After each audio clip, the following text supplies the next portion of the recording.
All right, we're live. All Welcome right, to. so Go ahead. I was just gonna say, no, let's just going into our stuff because All right. if they hear, they already know they already know what's up. All right. So, like, no, kind of like you were talking about before, though, about and that's the great thing about having these conversations before we get started because it's kind of like a warm up before you just jump in on certain things or whatever. So, our episode today is about about pivoting and when to pivot in general. And one of the things is that I like that you said that most people think that pivoting is about quitting, Right. or like they think that they may have to quit something in order to pivot. And it's like no, no, no, no, no, no, no, no, no. Like you said, I like the words you use. Recalibrate. Yeah. So it doesn't mean you stop doing what you're doing. It just means that you may have to hold off on this as you pivot over here to get this thing over here going. And Um, I want you to go ahead and talk first before I really get into stuff. But Okay. I wrote a I wrote a list of like 10 compelling reasons to pivot your business, and not just in business but also in life as well, along with some examples to go with them or whatever. So like the first thing is uh, the biggest thing that each and every one of us has faced, which was the pandemic. Yeah. The greatest thing that I loved about the pandemic that I wrote is that the pandemic exposed us all. You know what I'm saying? It basically made it where you can't hide. There was no place to hide with that. You were either going to sink or swim. There Right. you go. And because of that, think about how many businesses had to pivot. Right. And that's literally what you're talking about, correct? Right. When do you have to pivot versus sometimes you may have to throw in that towel? And we've seen a lot of companies, we've seen a lot of businesses have to throw in the towel when that happened, Well, right? one of the yeah, you brought up the pandemic. One of the things is, Yeah. um, I'm a co-owner of a basketball training business. I do all the media and this website design and stuff like that. And my business partner does all the training. And one of the things is we talk about pivoting. The realest pivot we had was during the pandemic because pandemic Mhm. shut down everything. And at the time, we had just come out of a facility that didn't really meet our needs. And so we were using, we were renting gym space and other stuff. The pandemic shut everything down. And Mhm. in order for our business to survive, this was a matter of survival. We had to pivot into other ways of doing business, using courts that are outside, um, trying to set up some kind of online component to what we're doing. And we kept changing approaches and changing points of attack every single time until we actually landed on one. And Mhm. so I'm saying all that to say this. Welcome to the live stream, y'all. It's Brian and Yeah. Fearless with the Right. Trial and Error Indeed. live stream. Indeed. And today's episode is about not fearing the pivot and when to pivot off and try something different. Um, I'm Brian. I have two businesses that I run. I've also coached other business owners. I'm a media and marketing consultant.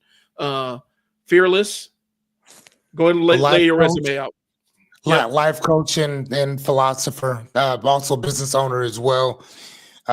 My current latest business is what we're kind of doing right now. We're also launching the Ags Fearless, which is a coaching site in general, just to kind of help people kind of go from point A to point B as quickly as possible. One of the things that you had stated, though, man, that I wanted to write down to me was pretty important. Is it's kind of going back to when we were kind of discussing the whole thing about the pandemic and shifting and having to repivot and all that.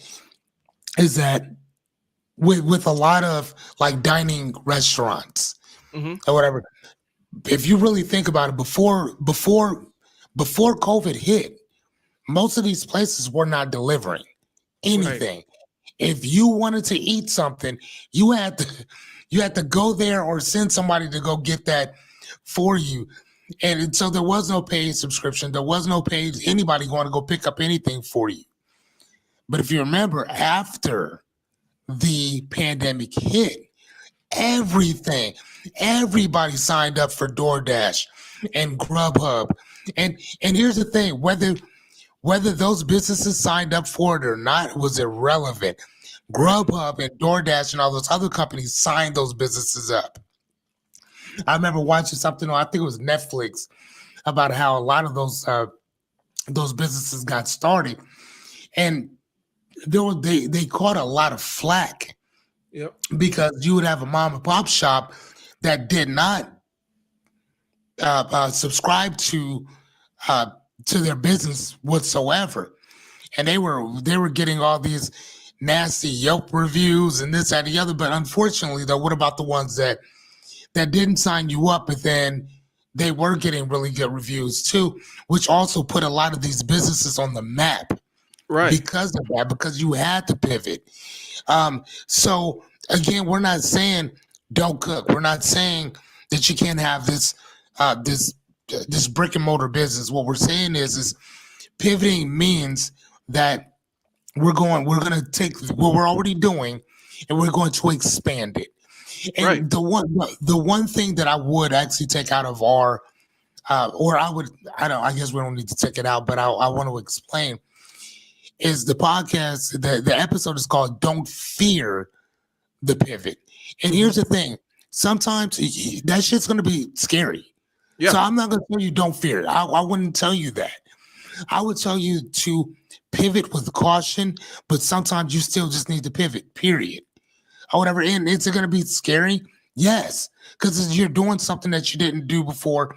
You're stepping into unfettered, untapped waters. I mean, so yeah, that's going to be scary.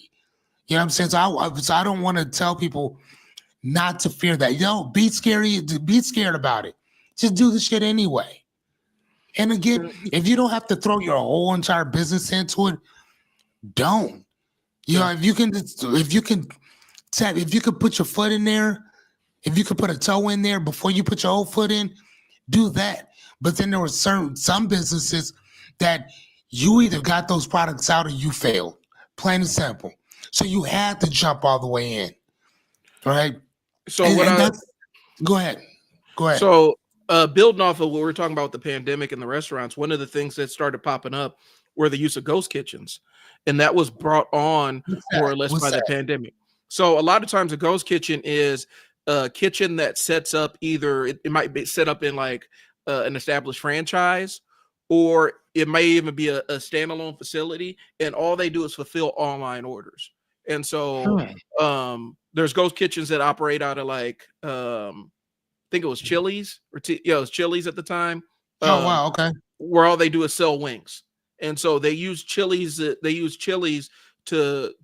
sell wings. Mr. Beast Burger was a ghost, that was a franchise on a ghost kitchen. So they'd find restaurants that could sell the product that they wanted, and they would use their kitchens to cook and ship and deliver the products. And that was literally born out of the pandemic. So it was given more variety to people. Now, sometimes the quality might have been a little bit dubious, but the concept of utilizing this franchise's established kitchen, they can make extra money by running out of it. Was it Chuck E. Cheese launched an entire, it was like Piccadilly's or something like that. It was supposedly a higher end pizza chain that was operating out of Chuck E. Cheese's.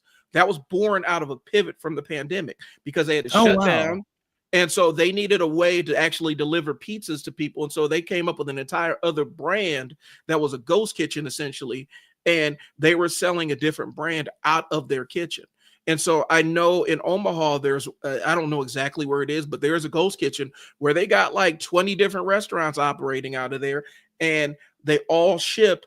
And the only way you can get the food is have it delivered. You can't go there and get it. And so, oh, wow. Okay. And so that was something that was born out of the pandemic because restaurants were seeing lower traffic and people weren't able to eat under the roof. And so they had to figure out a way to still meet their bottom line and still deliver. And so this allowed them to chase new revenue streams. And so that was something that was kind of born out of necessity. That was a pivot that was born out of necessity. And so for me, when I say don't fear it, I'm looking at, a lot of times, and I've been in this mode where you're not sure about a decision. And so you make the decision, but then instantly you don't go all in on the decision, and the decision becomes unsuccessful because of that ambivalence from pivoting. So that's why when I say don't fear it, I'm like, hey, sometimes you just got to lean into it. And lean into it means you make the decision, you got to stand on your square. And whether it's good or bad, if you backtrack, the only guaranteed way to fail is to backtrack. And a lot of people are half in, half out with the decision. They try to hedge on something, and it ends up derailing what they could have actually done. And so for me, I view it as a little bit different when I'm like, don't fear it. You got to embrace it, lean into it. It's scary, but at the same time, you can't be in that weird, I'm going to do it, but I'm not going to do it mode, because that's what causes people to fail when they make new decisions. When they start a new business, it's half in, half out, and they're not 100% invested in that entire launch process. And it ends up in this half-seas thing, and it doesn't work like that. You find it on, we talked about it. I don't know if I was talking to you about it. The entire thing on like YouTube, where people will post business models they ain't never done before, and tell people to get into them. About that, right? And tell people to get into them, and people get into them half-hearted. A lot of these business models could possibly be successful, but the thing that you were undersold on was how much work it was going to take to make it successful. And then when you found out how much work it was going to take, you say, oh man, I had to go all in on this to make this successful. And then they start backing out. So if you're going to pivot, if you're going to make that move, make it with 100% of your heart and 100% of your mind, because otherwise you're setting yourself up for failure. That's just my take on it. No, I totally agree. And again, like that first thing that I was just talking about was called the market demand shift, and that whole entire shift got shifted because of the market change, but the world changed at that point. So then everything else and how you choose to market yourself is going to change as well. So then the second thing is competitive pressure. And this is when competitors introduce innovative products or services, and it may be time to pivot. For example, Netflix shifted from DVD rentals to streaming when competitors started offering similar services, allowing them to stay ahead in the entertainment industry. And again, a lot of people use Netflix and Blockbuster as that story that shifted everything. Again, there's that story is so much deeper than a lot of us give it credit for. Like, it's not just a thing that Reed Hastings had this vision. It wasn't Reed Hastings' vision in general, it was somebody else's, number one. And the vision within itself to sell it to Blockbuster wasn't a thing that they were trying to sell the whole entire thing to Blockbuster for like 52 million. $52 million. Dude, that's crazy talk for what Netflix is today. Right. Or whatever for that. Like it's almost unheard of for somebody to sell something so there's no word. I don't even know. I think that if they wanted to sell today, they'd have to sell it for, I would probably put it in billions guaranteed. Oh, it'll be well over $1 billion. Hundreds. Billions. I mean, plural, not singular, plural, billions. And the thing is that again, when you're looking at what's coming for you, Blockbuster didn't see what was coming. They thought that they already knew what they were doing, that they were the king of this, that, and the other, and they didn't think that they can fall. But when they fell, they hit the ground so hard it was ridiculous. And it was so crazy because when he was when the I forgot the CEO's name, but somebody asked him later on, why didn't you buy Netflix? And he said basically we were kind of doing the same thing, but we didn't see what was coming like they did. Right. We didn't see it. And there were people there that kept trying to tell the guy to buy it. But the problem with it is this. It's not the fact that they didn't buy it. Who cares about that? Right. The problem that people often miss is that if Blockbuster would have bought it, what would they've done with it? Well, yeah, they weren't ready for the opportunity. They weren't ready for what Netflix brought. I mean, otherwise they would have been doing it. Well, so even if they would have bought it, they would have just bought the streaming service. They wouldn't have bought all the other stuff that Netflix has brought to the streaming table. They wouldn't have done any of that stuff. There would be no Chappelle like there is today.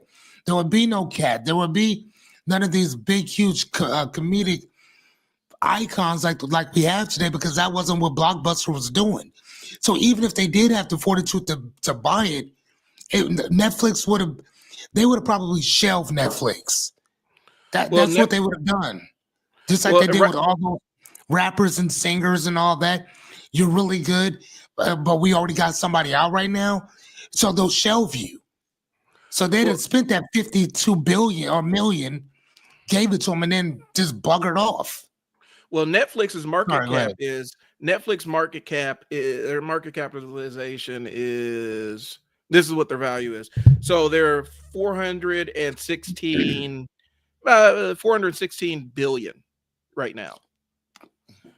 Sounds right. So it wasn't singular billion, it's billions plural. Right. Yeah, almost halfway to a trillion. Like almost halfway to $1 trillion. $1 trillion. So again, so if they wanted to sell it, I don't see why they couldn't get a trillion out of it. Yeah. Because of not only where it is now, but where's it gonna go? Yeah. And I'm kicking myself because I'm looking at the stock chart and I'm looking at when I own Netflix, own Netflix stock versus when I sold it. I mean, I came out pretty good on it, but I could be doing a lot better. Just based on what my position was on Netflix. I was early on it. And yeah, but it was a pivot, I'm like, I got to change some stuff in my portfolio.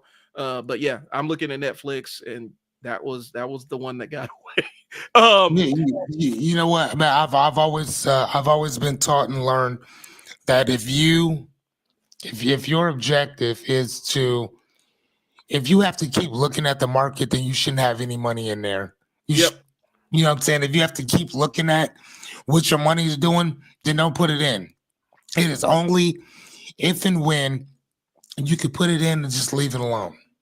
I had too many tech stocks at the time, and I needed to get into the oil. And so I'm like, Netflix ended up becoming the victim of it, because I'm like, okay, I need to pivot out of this, and which one needs to go. So that's besides the point. So that's crazy. You choose entertainment to go where people spend all their time trying to be entertained. Yeah. So you let that one go as opposed to the other ones? Well, I mean, we're looking at like the difference, like Google or Netflix. And then I'm like, well, people drive everywhere too. The oil stock's been paying too. So anyway, that's besides the point. Netflix made the entire industry pivot, like you mentioned. Yep. It was such a big stone that got cast in the water.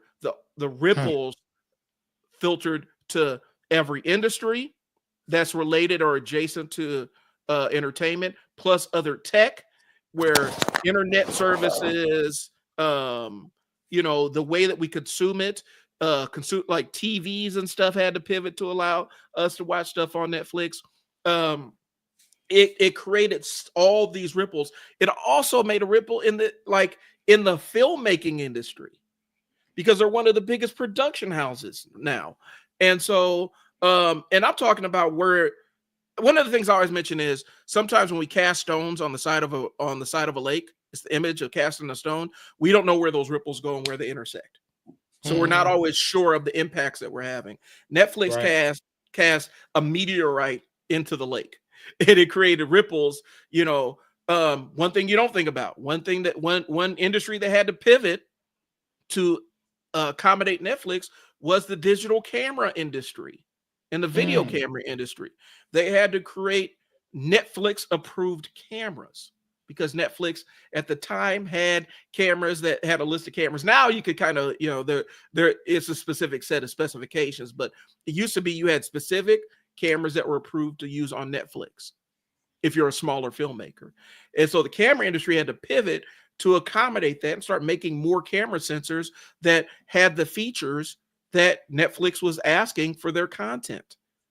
So, you think about streaming boxes, some of these streaming boxes exist because of Netflix. And then all like Roku. Yeah. Do you mean like Roku and stuff like that or whatever? Roku, Google TV, used to be Chromecast. All of these different entities, all these industries, because Netflix pivoted into digital content. They pivoted into it. They forced pretty much every industry that has anything to do with distribution, creation, production, manufacturing of online digital content. Every single industry had to pivot to accommodate what Netflix did. That's how big of a stone they cast in there. And so now movie theaters had to pivot. Movie production houses, entire production houses had to pivot into an online digital delivery system, a methodology of getting it out there. And now we're seeing it where the pivot's going to be coming because internet providers are having to increase their bandwidth and ability to deliver content at a high speed because the movies are getting higher and higher resolution. They have to have internet that can provide that. And so now they got to raise their prices and you start overcharging you and selling you gigs of internet that you don't need,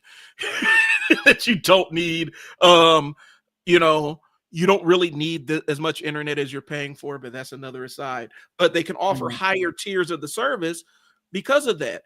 And so 8K TVs, we wouldn't even have 8K TVs without digital content to stream to them. Because you can't even, I think ABC, I'm off on a tangent, I'm sorry. ABC, their content is still served in 720. Like they ain't really stepped up. And so because they ain't really leaned into the pivot, but they have to build the capacity. It costs money to be able to serve a 8K movie to television over the internet. And so a lot of these other companies had to pivot and be able to accommodate what Netflix was allowing. Amazon jumped in the game. Amazon's pivot was probably even bigger than Netflix.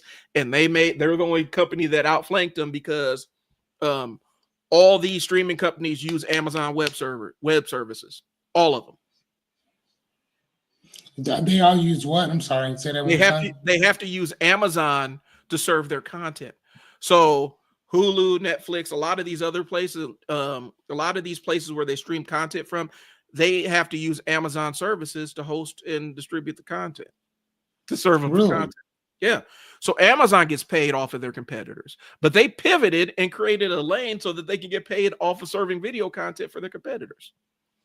I'll tell you, people, a couple years ago, was it 2017 when Amazon Web Services went dark? The whole internet shut down, essentially. Like 20% of the internet shut down. 20% of online commerce, video sites, all that stuff just went away when they went down, when they went dark for a couple hours. So when we talk about pivoting, we're not saying that you're going to be the Netflix or the Amazon, but even pivoting off of something that's not successful into something that's a little bit more successful can change your life. And it's going to be big and scary, but sometimes you have to face big and scary. Right. So that's my tangent. No, I appreciate that. You know, it's funny. It's because so the second thing was competitive pressure, but then the third thing was technological advancement, so whatever. So you already covered that. But again, even with online versus in store Hmm. or whatever, I mean, again, it's kind of like the same exact thing. But again,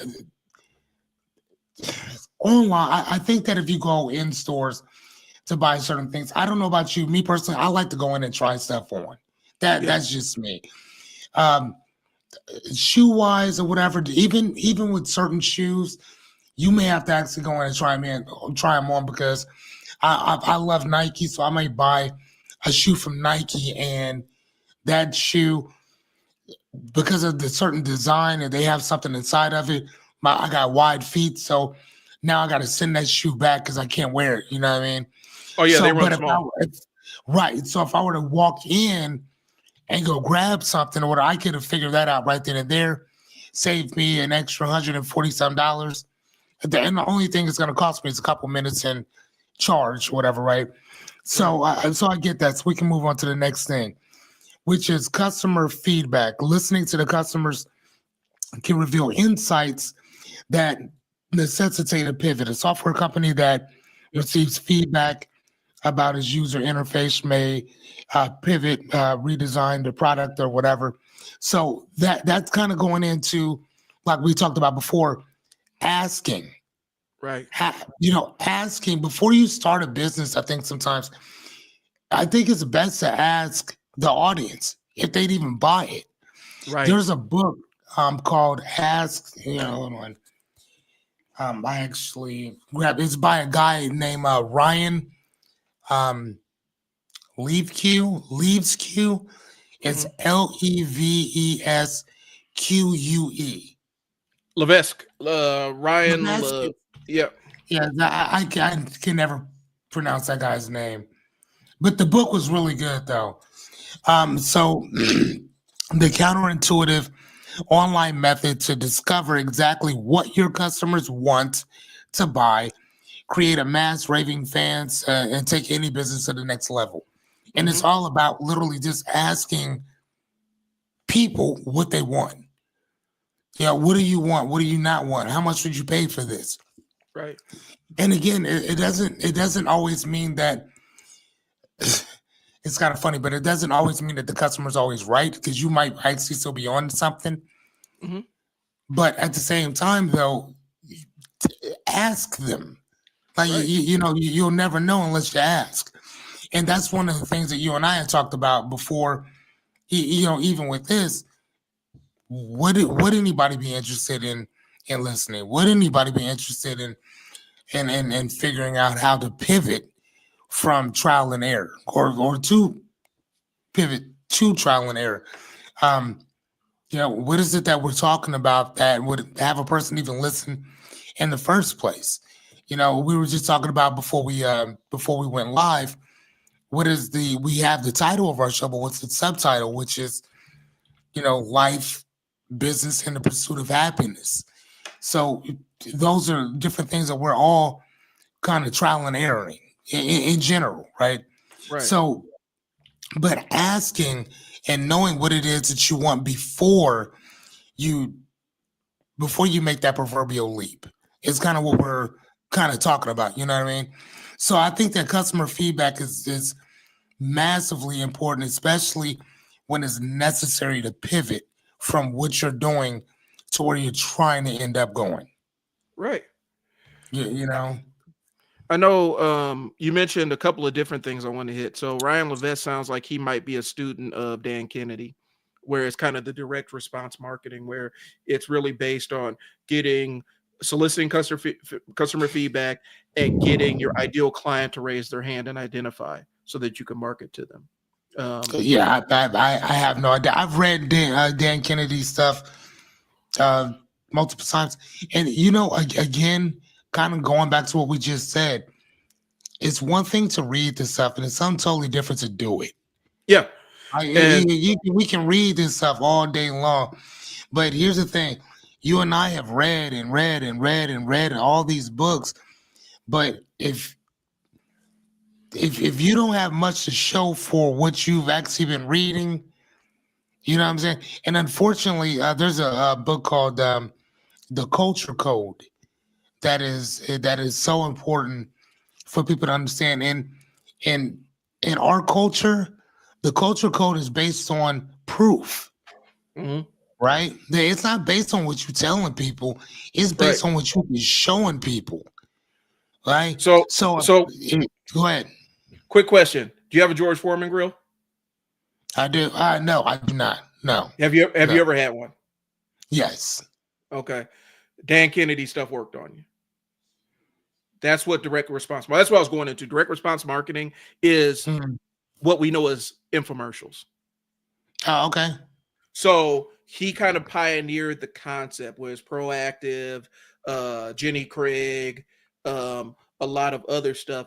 That's the methodology. Is you get people to identify themselves as potential clients and raise their hand, Mm. and then you adjust your product or service delivery to match what they're asking.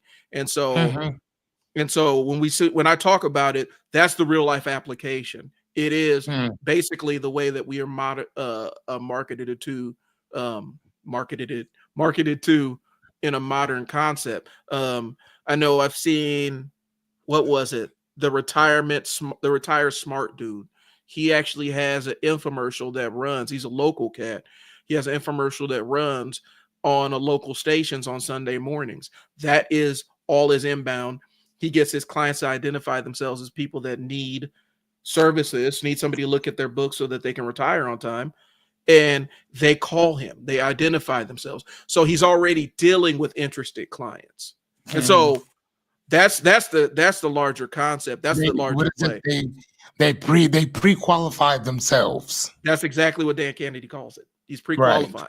Pre-qualified, right. Yeah.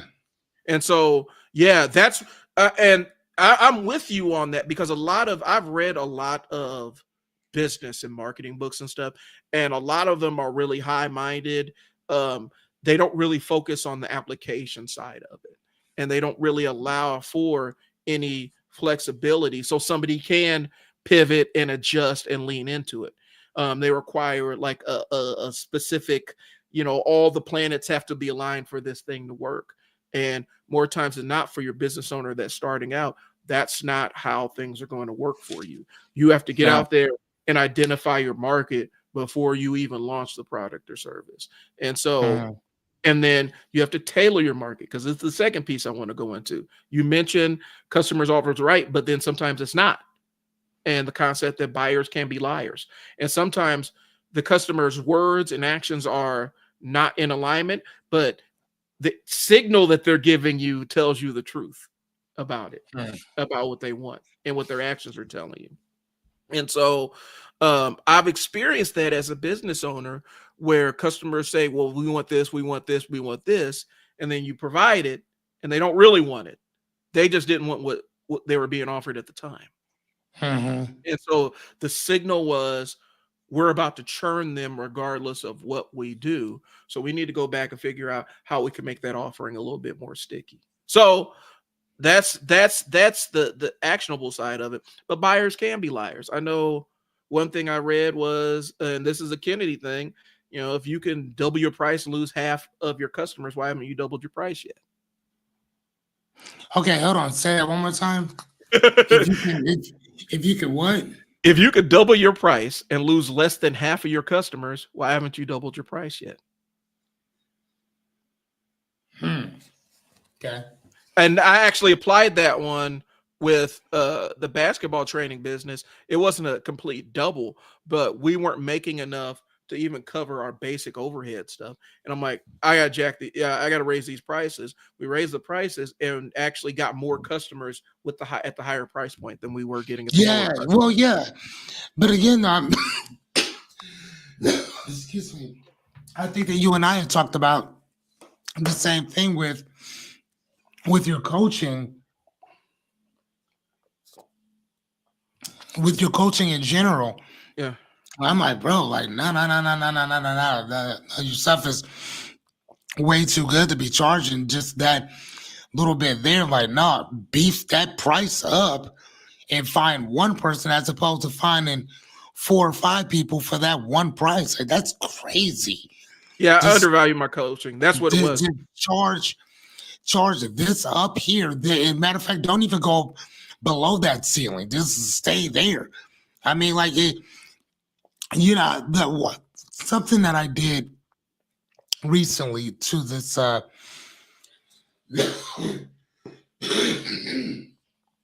I'm sorry.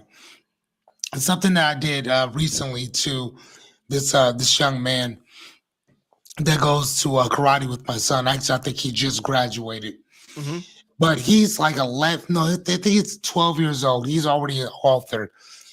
The words that dude uses is some of the stuff that I would use. And he just gave this speech. And I walked up to him and I'm like, bro, like, you got to start dumbing down your language, because I understood everything you said. But most of these other people had no idea what you were talking about. Right.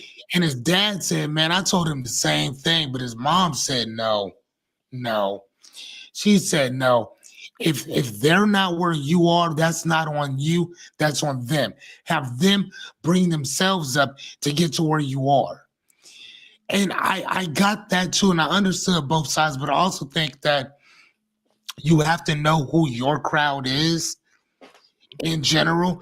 So again, I think that if you like being the smartest person in the room, then yeah, you can keep doing that. But then you're going to ostracize a lot of people. But if you like words and you like people that love to read, you love people who are word nerds like myself, dude, I'm your audience.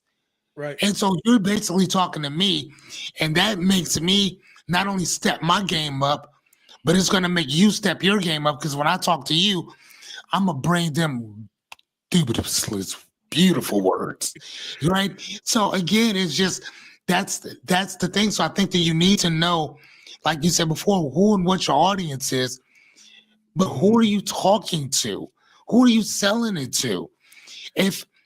When we're doing our coaching with people, I'm not going to charge people the same that I would if I'm working with you on an individual basis. Like, I charge thousands of dollars a month.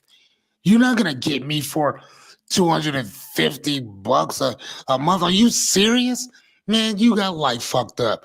So, and again, I'm not saying that to be braggadocious by any means. I'm not saying that to be mean or anything, but no, I know my worth, and I'm very good at what I do.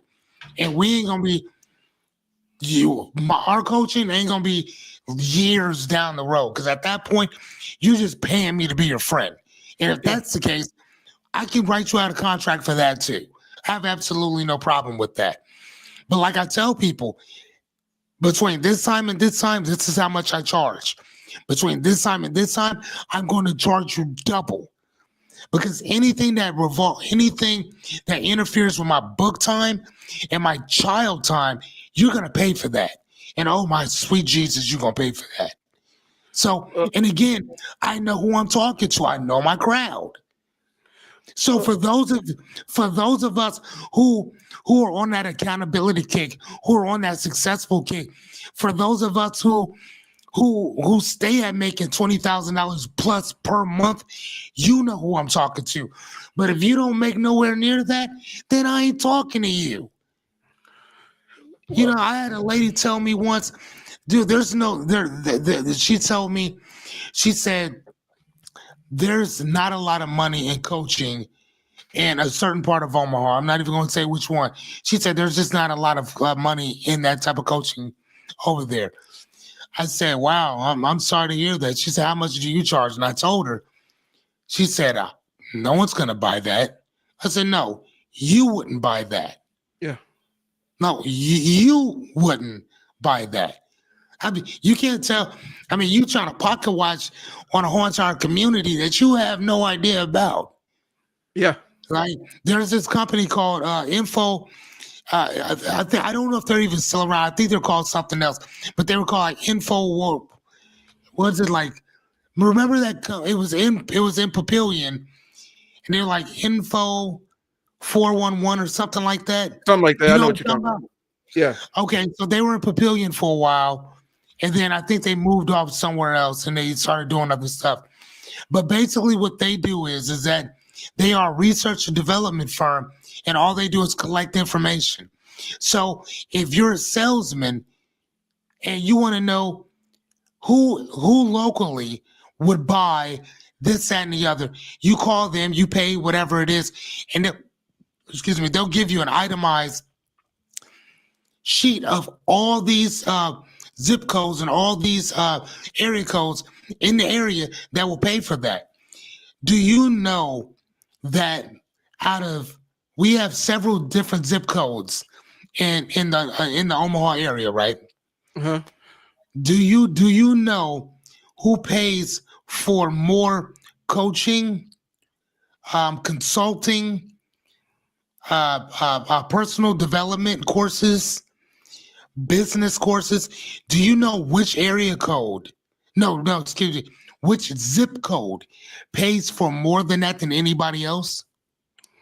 I mean, I could throw out the one I grew up in, 68104. Which one? 68104.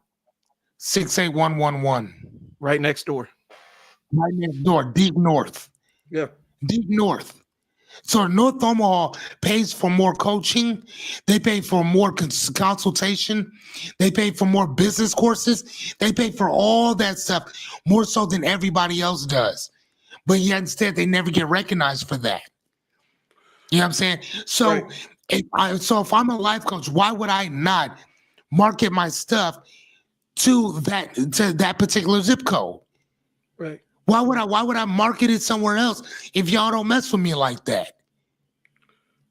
Right. I'm gonna market it where I know the money's gonna be at. You know what I'm saying? Like seriously, I mean, well, I don't know about you personally, but that's almost like that's almost like being a salesman at a Tesla dealership, and somebody tries to come up and try to sell you a Ford. Right. Like, bro, you my guy, you in the wrong neighborhood. Like, I'm not gonna lie to you. Like, we might call the cops because we might assume that you trying to rob us over here. You trying to bring a Ford to a Tesla dealership. Bro, you might get packed out over here. Get your weird ass from out of here. Ain't nobody playing that. So, like, I think that you need to know, like we said, you gotta know who you're talking to. Like, plain and simple. Like, you need to know that. Once you know who your demographic is, bro, you listen to me. Oh my God. Like, I'm a very eccentric individual, as you can tell, right? Here's the thing. I love looking up weird, strange shit. I like to look up the things what do people buy? Like, I look that up. I study it. The weird shit that people purchase just because they got the money to do so. This dude spent like $1 million on, what was it, an iPhone 8. He had it done. It was like gold encrusted. It had bezels all in it, like diamonds and this, that, and the other. And the first thing that I was thinking was, why would you spend that much money? The first thing I was thinking was, what did you do when the iPhone 10 came out? What did you do when the 12 came out? What did you do when the 15 came out? And you just spent. So again, what I'm saying is that people will spend money on the dumbest shit. And it doesn't matter how much you charge for it. They will spend it. All you got to do is just tell them how much it is. And now again, you might have a bunch of people that say, no, I'm not going to purchase that, or I don't want to buy that. And that's fine. They might not be your demographic. Right. You know what I mean? That's all that is. Or it just might not be the right time for them at that moment to purchase whatever it is that you're selling at that moment. You know, when I got money, when I was broke as shit, people would ask me, hey man, you want to buy such and such? No, I'm good on that. But when I had the money, oh man, I bought 2. Go ahead, man. And so a couple of different points I can go into. People spend on things that matter to them. And what they value most. What they value. a lot of human beings had this thing in their mind. I hear a lot of it on social media, a lot of hear it in the manosphere and stuff like that, where people talk about you're being emotional and you're making completely emotional decisions. Every decision you make is based on emotion. That's how our brain works. If you didn't have emotion, you couldn't make a logical decision. The two things work in accordance with one another. And so we're very bad at rationalizing ourselves to ourselves. And so a lot of times people think that you can separate, and your purchases aren't rational decisions. They're still based on some level of emotion. Right. I want to jump back into language that we use. You're talking about that young man was very verbose and things along those lines. And I love words, and you've written words down that I've said. You're like, oh, that's a good one. Let me jot that down. Right. Yeah. One of the things I know as a marketer is regardless of education level. So I'm throwing this out here before somebody tries to jump on. Regardless of education level, average American comprehends at around a 5th or a 6th grade level. And we're talking about even well-studied people. Even well-studied people, doctors, lawyers, all that other stuff. The language they comprehend the best is 5th or 6th grade level. So when you are making a message to somebody, you probably need to write it. I normally aim for a 3rd or 4th grade reading level. So the pivot I had to make, this is a pivot I had to make with one of the web pages I designed for business, was the words I was using, it was too verbose. Too many big words. And so that was one of the first times I actually ever used one of those language learning or one of those language models like ChatGPT. And I said, drop this down to a 5th grade reading level. Yeah. And that improved our sales immediately. So I love big words. I love big, $5 words, $10 words, $100 words personally. But when you're trying to convey a message to people that they are supposed to be able to understand, you need to speak at a level that most people can understand it. I actually went down a rabbit hole on social media where they're talking about, it was in the black leftist space, but talking about activism and black activists. And they're talking about the disconnect between black activists and people on the street. And they said a lot of black activists are college educated, and they bring these college educated words to try to engage people that are in the trenches on the street, and they don't connect.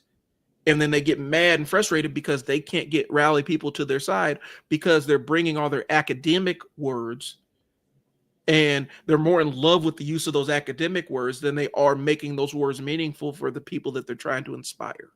That's ego. And a lot of us get caught up in that ego. Speak it plain.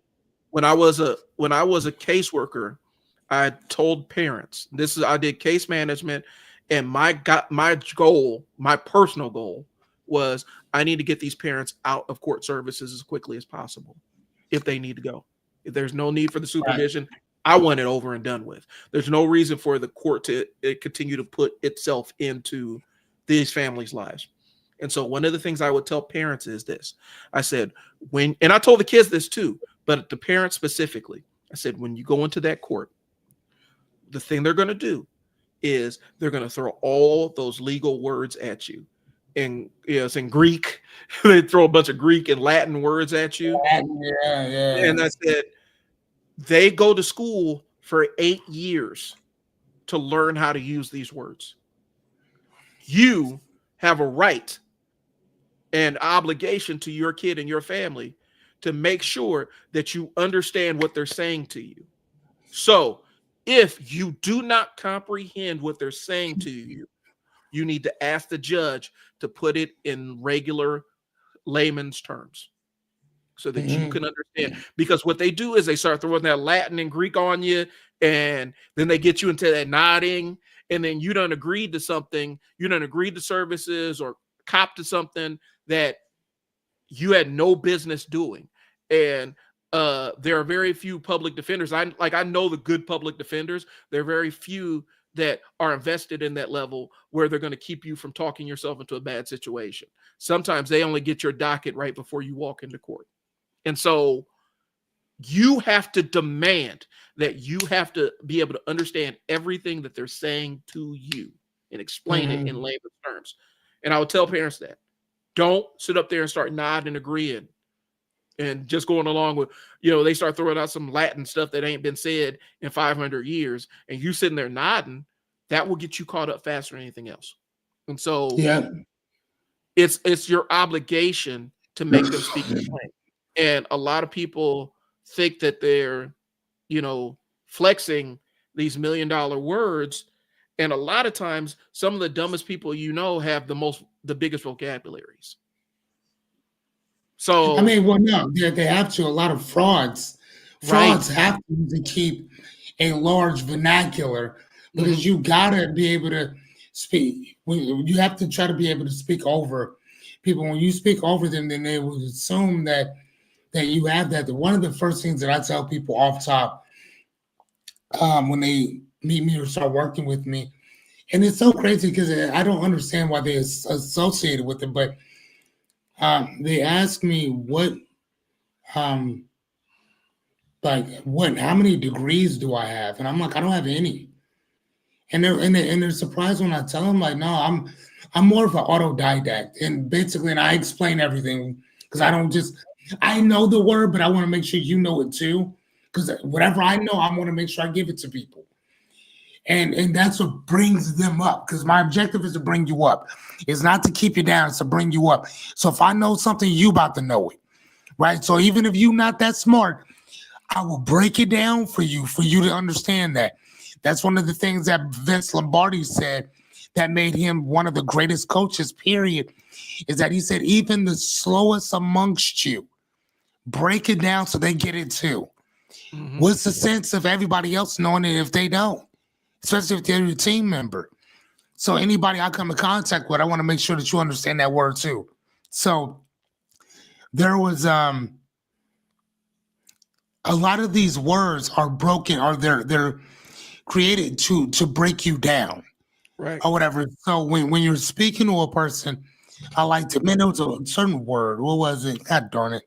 I'm sitting there going off, and I forgot what I was talking about, but.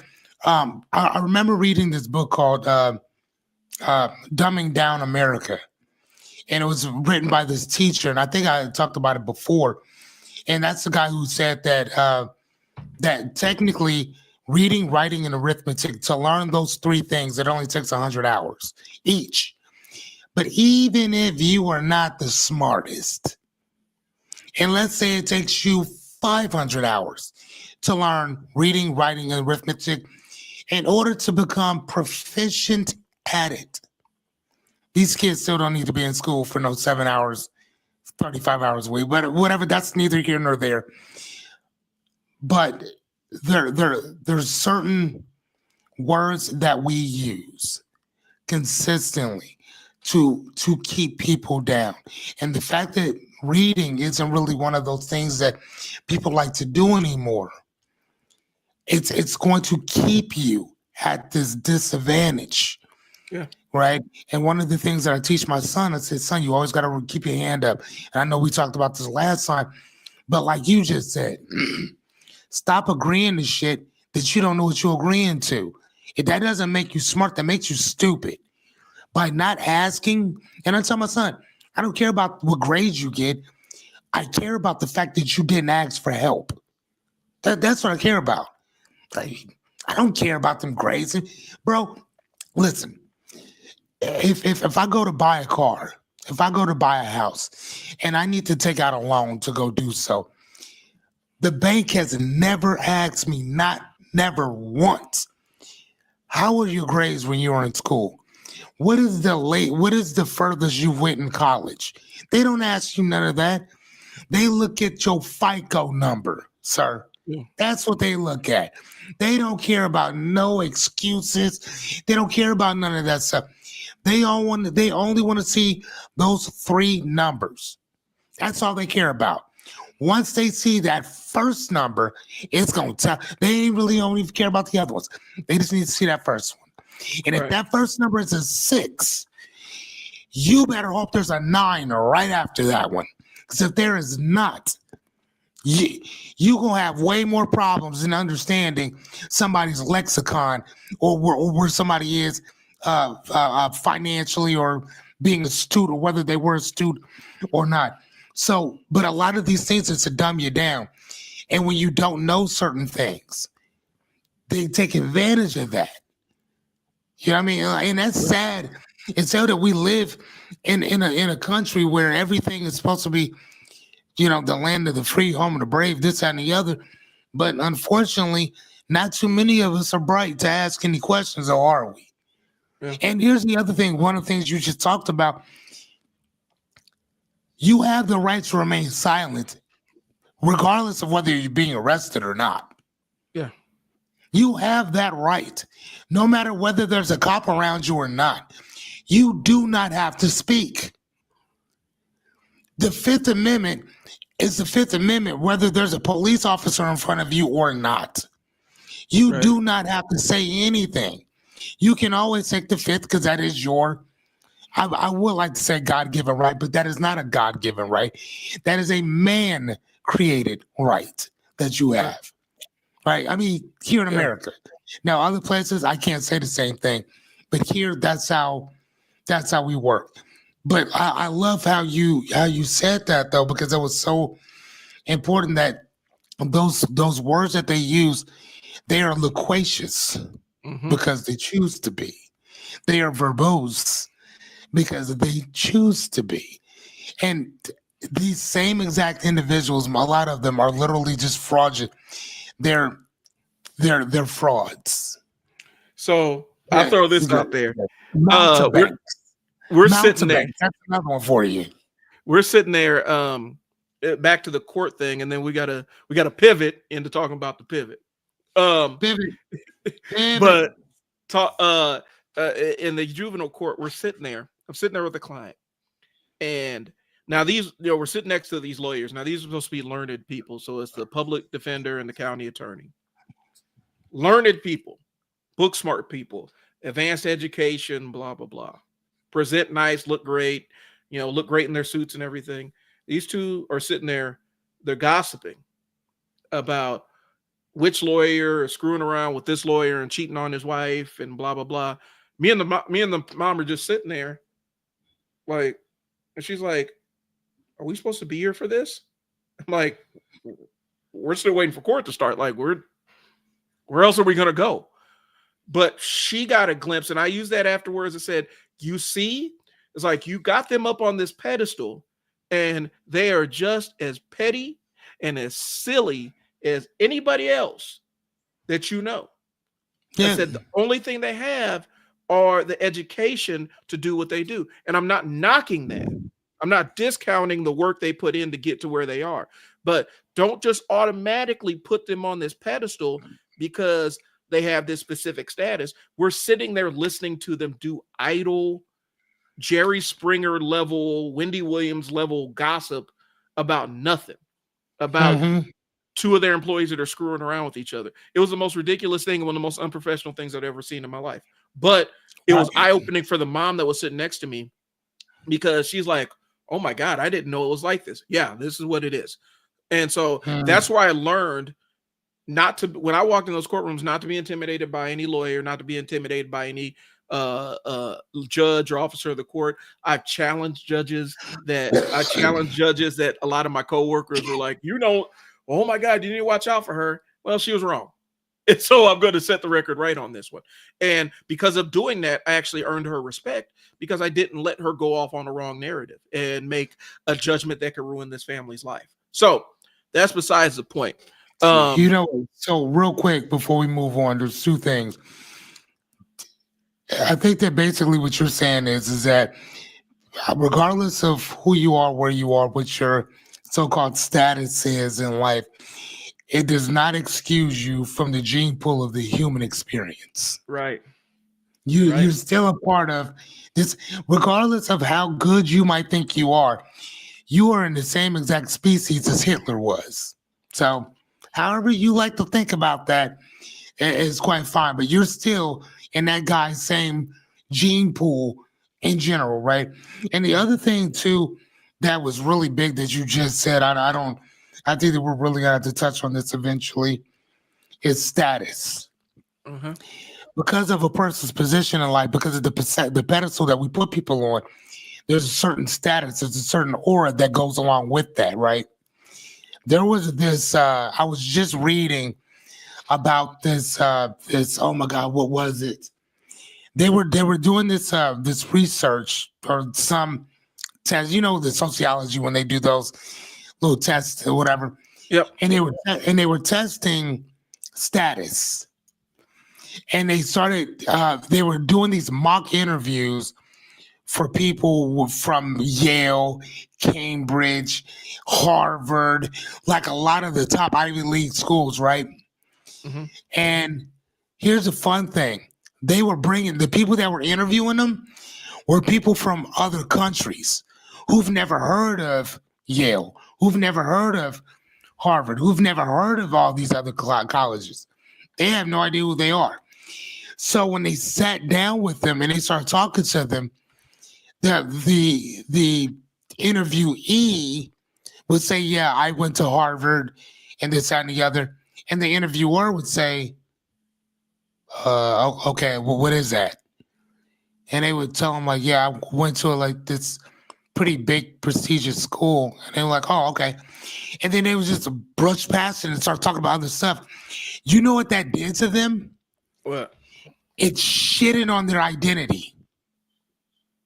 Because a lot of them guys or women, whomever, their identity is wrapped up in where they went to school at. Right. That's their identity's wrapped up into that. So when you're sitting across from somebody else and they don't care about that, they can give two shits what college that you went to. Then what do you have to offer? Now we get to actually start talking about exactly who you are and what it is that you actually bring to the table. Right. Now we get to talk about that. And you know what? Well, what they really started to discover is that they really wasn't bringing much that somebody from a goddamn two-year college community school didn't bring as well. Y'all bring the same shit. Only difference is that this one got government aid only, and your parents pay for yours. What are you talking about? Well, right. And so when everybody's straight across the board, that's when you actually get to see exactly who's really about that and who's not. Well, I'm sorry. Go ahead, man.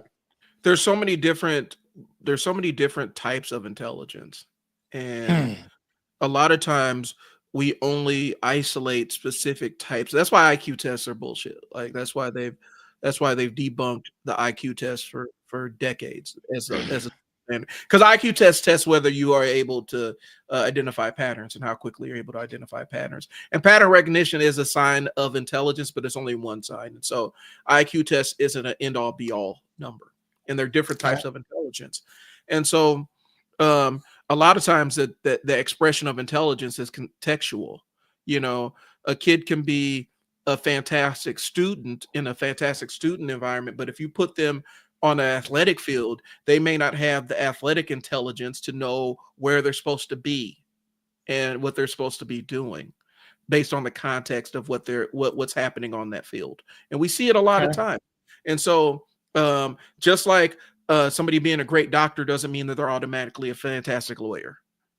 It's all contextual and based on what your intelligence is. And sometimes people that don't have the resources have developed other ways to adjust and navigate their world that are original, witty, require a flexible way of thinking that we attribute to intelligence.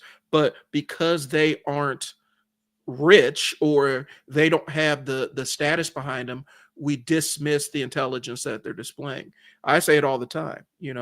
Nobody knows how to stretch a dollar like a poor person, and the poverty it's more expensive to be poor than it is to be rich in a lot of cases, because you don't have the money to pay so that you don't have to spend money in the future. You have to spend money as it comes in on different things. And so a lot of times we end up reducing somebody's intelligence to where we see them in status in society. And we don't account for how flexible their thinking is in order just to survive on a day-to-day basis. A lot of that goes into like this goes into the Bridges Out of Poverty books and all that other Bridges Out of Poverty training and all that other stuff. And so that's what that is. And there's a whole thing about enclosed cognition that I'm not going to get into, but more or less, we sometimes even what down to what we are physically wearing can determine our output on a specific technical task. And they've done studies about this, where you put somebody in a lab coat and they perform better on specific tests, whether or not they're actually a professor. And sometimes that lab coat is actually a painter's smock. But just putting it on them, a lot of times, I like that. It's just a painter's smock. I like that. It's just a painter's smock, but a lot of times Perception. just putting it on allows them to perform better on technical tasks. So with the pivot, perception is everything, man. So with the pivot stuff, we talked about how to kind of lean into the pivot. I gave a little bit of what my methodology is for doing it. We've talked about it before. You know, the concept, if you're about 60% sure of something, then you go ahead and go do it without any regrets, because that's about as sure as you're going to get of taking an action.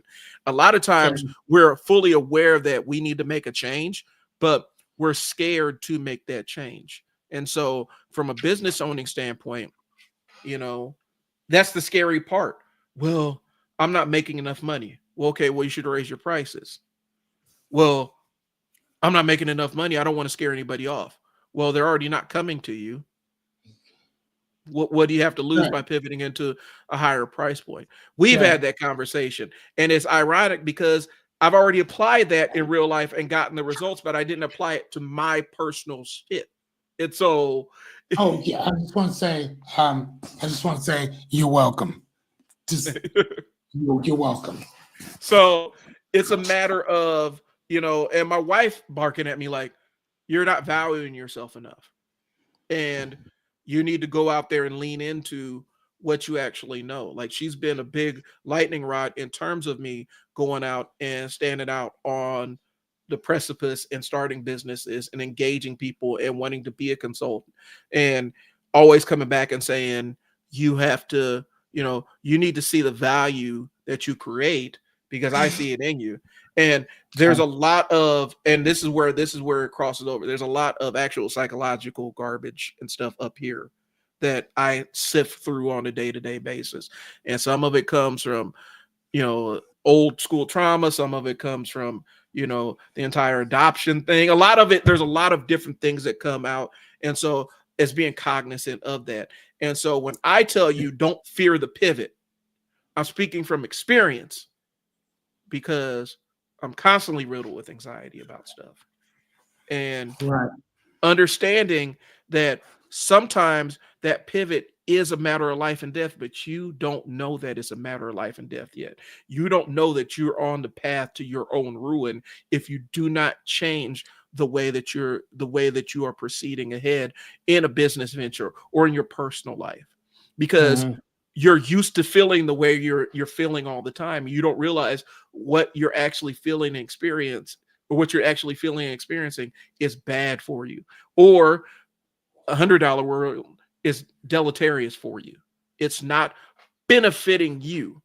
But since you are so used to your own experience, you are comfortable being in a bad state as opposed to feeling okay. And so that's why a lot of business owners stick with pricing models that don't serve them, or they sell products that nobody really wants. Blockbuster, you mentioned Blockbuster. Blockbuster could have looked at their bottom line and saying, we are losing market share to these people every single day. But instead of realizing the level of trouble they were actually in, they're like, well, we're fine now. And they didn't make the pivot, and it cost them everything. And so a lot of times, I mean, to a point, not to interrupt you, but to a point, because if again, like I said, man, their story is layered in so much though. But they did double down. They just didn't double down with Netflix. They doubled down with Circuit City, which went out of business right after that too. So I mean, so they just had a whole slew of bad decisions especially bad financial decisions. Go ahead, though. I want to hear the rest of that. Sorry. But it goes into the fact that they were leaning into something that felt familiar as opposed to stepping into the unfamiliar and Mm. adjusting for what the unfamiliar might bring. Sometimes it Right. is better. It is better when what you're doing isn't creating the outcomes that you want. That familiarity isn't always a great thing because Mm-mm. it's a familiarity with something that's negative or something that's dragging you down, as opposed to the concept the devil you know is better than the devil you don't know, right? But it's still a devil. You still dealing with the devil. Why not? What if the pivot means that you don't have to deal with the devil no more? Then you can go do some other stuff that's going to benefit you. And so I see Blockbuster's folly is, oh, we're leaning into the Circuit City thing. We're going to partner with them. They were going out. They were on their way out too, because their business model was broken. And so a lot of times we end up fearing the unknown. And I mentioned it last week. A lot of times opportunities look like risks depending Mm. on where you're standing. So if you're standing after you've taken the risk, it looks like an opportunity that you took. But if you're in front of it and you haven't taken the risk yet, or you haven't taken the opportunity yet, it looks like a risk. Does that make sense? And I see it with a lot of people that, they may be part-time business owners. They may be, hedging their bets on a bunch of side hustles and stuff, and they never find the one thing and lean into it to make money with it. And so they're constantly hedging and opening up side hustle after side hustle, side hustle after side hustle after side hustle. And it's not dabbling to learn how things work. It's, well, I'm gonna get this thing scrambled up some quick money, and then they never put 100% of in any one thing. So I'm gonna start a restaurant. I'm gonna teach people how to fix their credit, and I'm gonna get into real estate, and I'm gonna do 5 different desperate things, and any one of them can end up to millions of dollars if you focus on any one of them. But they got 12 of them, and none of them get up to 20,000. And so What do it's you the mean 20,000? Man, 20,000 most of year. them don't get. Most of them don't get up to 2,000. And that's what I'm saying. You know what I'm So, saying? Like, yeah, because you so diversified. Diversity ain't always a good thing. and that's what we're talking right now. My money maker is the thing that makes us money is the athletic training business. I'm using my Mhm. knowledge of building that up to teach people how to do other things. This is something Fearless and I are building.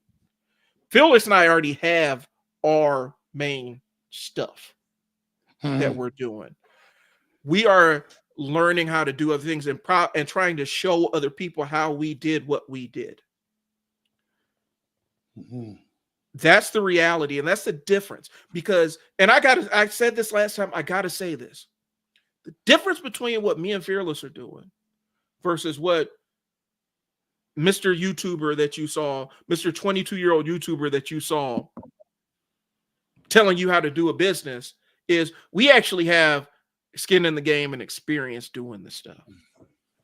Mr. 22-year-old I just got out of high school, he may be a millionaire, but he may be a millionaire just selling you business models that he's never done before. Mm. That's what his business model is. His business model is selling you business models that you don't know. Our business model is, how do we level up what you're doing in your business or your brand or your personal life so that you can build a life that you want? And it comes from our actual real work experience. And so when we're sitting here telling you pivot, and a pivot is important, and when to pivot and when to consider a pivot, that's not something that we looked up on the internet. That's something that we experienced. That's something that we experience. And sometimes you pivot into a worse situation. Guess what? That's the trial and error piece of it. So now I pivoted into this bad situation. How do I make this bad situation optimal? Okay, I pivot into something that's adjacent to this, but I don't abandon it. So that's what I'm talking about. And a lot of times I think on this online space, specifically when we're talking about consulting, and teaching people stuff. There are so many people who are out here just selling you stuff that they ain't never done before. And so a lot of times for y'all that are out here watching, a lot of times when you are looking at somebody's reputation and looking at what they've actually created and what they've actually done and looking at their experience, sometimes if it don't line up, it don't line up. If this little 19-year-old is telling you how to build a business and you're like, all right, well, what business have you built? Well, I built a business showing people how to build their business. Okay, so what have you done though? Well, how does that work for you? Are you going to tell me how you built your business telling people how to build a business? Well, I'm not going to tell you my stuff. I'm going to tell you stuff that ChatGPT showed. I don't have really experience. A lot of times that's how you value it. I paid, what was it? When I didn't have it, I paid almost $5,000 for a course to teach me how to write Google and YouTube ads. And that paid for itself within a year. It's $5,000 I didn't have. But the experience that it gave me was I need to pivot and actually learn how to write this stuff. Because I was trying to do it without any coursework or anything, without any framework. And I was just going in there and trial and error in it. And trial and error showed me that I needed more help. And I had to pay for that. So I paid $5,000 for it. And it hurt. But it changed the way that I could do business and gave me a new skill set that I could use, that I can charge people for. And it absolutely saved me being able to do that early on. Right. So, and the only reason I paid for it was because the person I bought it from actually showed that they had skin in the game and they knew what they were talking about. So, and I think that's the best stuff too, is when a person has skin in the game. Like they've been there, done that. So this is not a cookie cutter, one stop shop type of thing or whatever. It's more of a, I'll help you figure it out because you may be either smarter or not as smart. You might need a little bit more help than somebody else. I feel you on that. Yeah. And that's the real thing. So when I'm selling what we're doing, this comes from real experience. Right. You know what I'm saying? And if you want the addresses of our businesses, I'll post the addresses of our businesses. You can walk into them and see where they are. Well, yes. Yeah, for sure. Yeah. But that's the credibility piece. Yeah. That's what we're bringing to it. And so it's not hard selling or anything, but what we're telling you is the difference between us and them is we know what we're talking about, and we're telling you from personal experience. So I'm trying to make sure I got all my points in about when it's time to pivot your business, because I think we talked about it. We talked about how to take risks.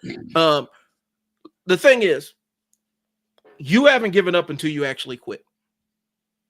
And I think a lot of times people don't understand that. Just because you pivoted and decided to attack it from a different angle doesn't mean that you're walking away and quitting. And a lot of times people get caught up in that part where they feel like, well, I'm taking a different approach. That means I'm giving up. No, it means that you're attacking it from a different angle. It's not over until you actually say that you're not even going to try to adjust your approach anymore. When you decide I'm no longer going to adjust my approach, that's when you've given up. But changing your angle of attack doesn't mean that you're giving up. Right. So another thing that I was looking at too was the thing between like Skype and Zoom. You know, like Skype has been around for I want to say at least 20 years, at least 20 years. And then when the pandemic hit, 3 years ago? 23? No, 3. 5. It was about 4. Okay. Yeah, 5 years ago. Yeah. Okay. So 4 or 5. Okay. So 4 or 5 years ago, right? They totally dropped the ball.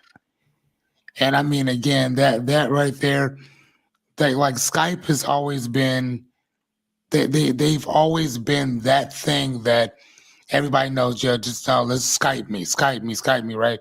Right. And Zoom just came in and beat the hell out of them, because when it was actually time to put all them words together, when it was time to actually put all that stuff together, Skype didn't have nothing. They didn't have anything. Their infrastructure was all messed up.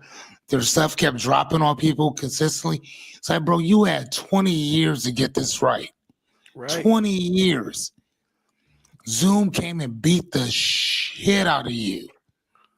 And now I'm sure people use Skype. I don't. It's Zoom for us. And what do we use? What are we using right now? We're using StreamYard.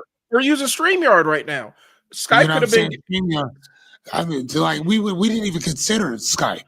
Right. It wasn't even its consideration. I think we talked about Zoom once a couple times or whatever, but you were already using this. So I'm like, all right, cool. We'll just use this and kind of go from there. But we never even considered to use Skype at all, like Zoom, under any circumstances. Zoom, Google Meet, a lot of these other things now, Squadcast, all of these different things are available for us to use. And one thing I do want to mention, you mentioned pandemic, man. Think about how many industries cropped up from people pivoting during the pandemic. Streaming. Yeah, that's what I was talking about. Yes. Streamers, online streamers became billionaires, or not billionaires, millionaires. Mr. Beast is almost a billionaire because of that pandemic, because everybody was in the house watching content. OnlyFans blew up behind that pandemic. So all these different industries exploded because people pivoted what they were doing. They pivoted what they were doing and said, all right, let me dive into this. YouTube been around for over 10 years. People are just now making money on it. And there's going to be the ramp on this is crazy to where this can go. The reality of it is the pandemic forced the entire planet to adjust. Some people adjusted, other people didn't. And it's crazy when I talk to people, when I talk to business owners, when I say, hey, man, you need to get on YouTube. Oh, it's all, listen, personal experience, real shit from a marketer. We leaned in. Me and my business partner leaned in to blowing up our YouTube channel. And it doesn't have a ton of people. Like, we're still working on even getting monetized officially from YouTube. That's how, but our subscriber count has almost tripled in the last 3 months. We're getting business from that.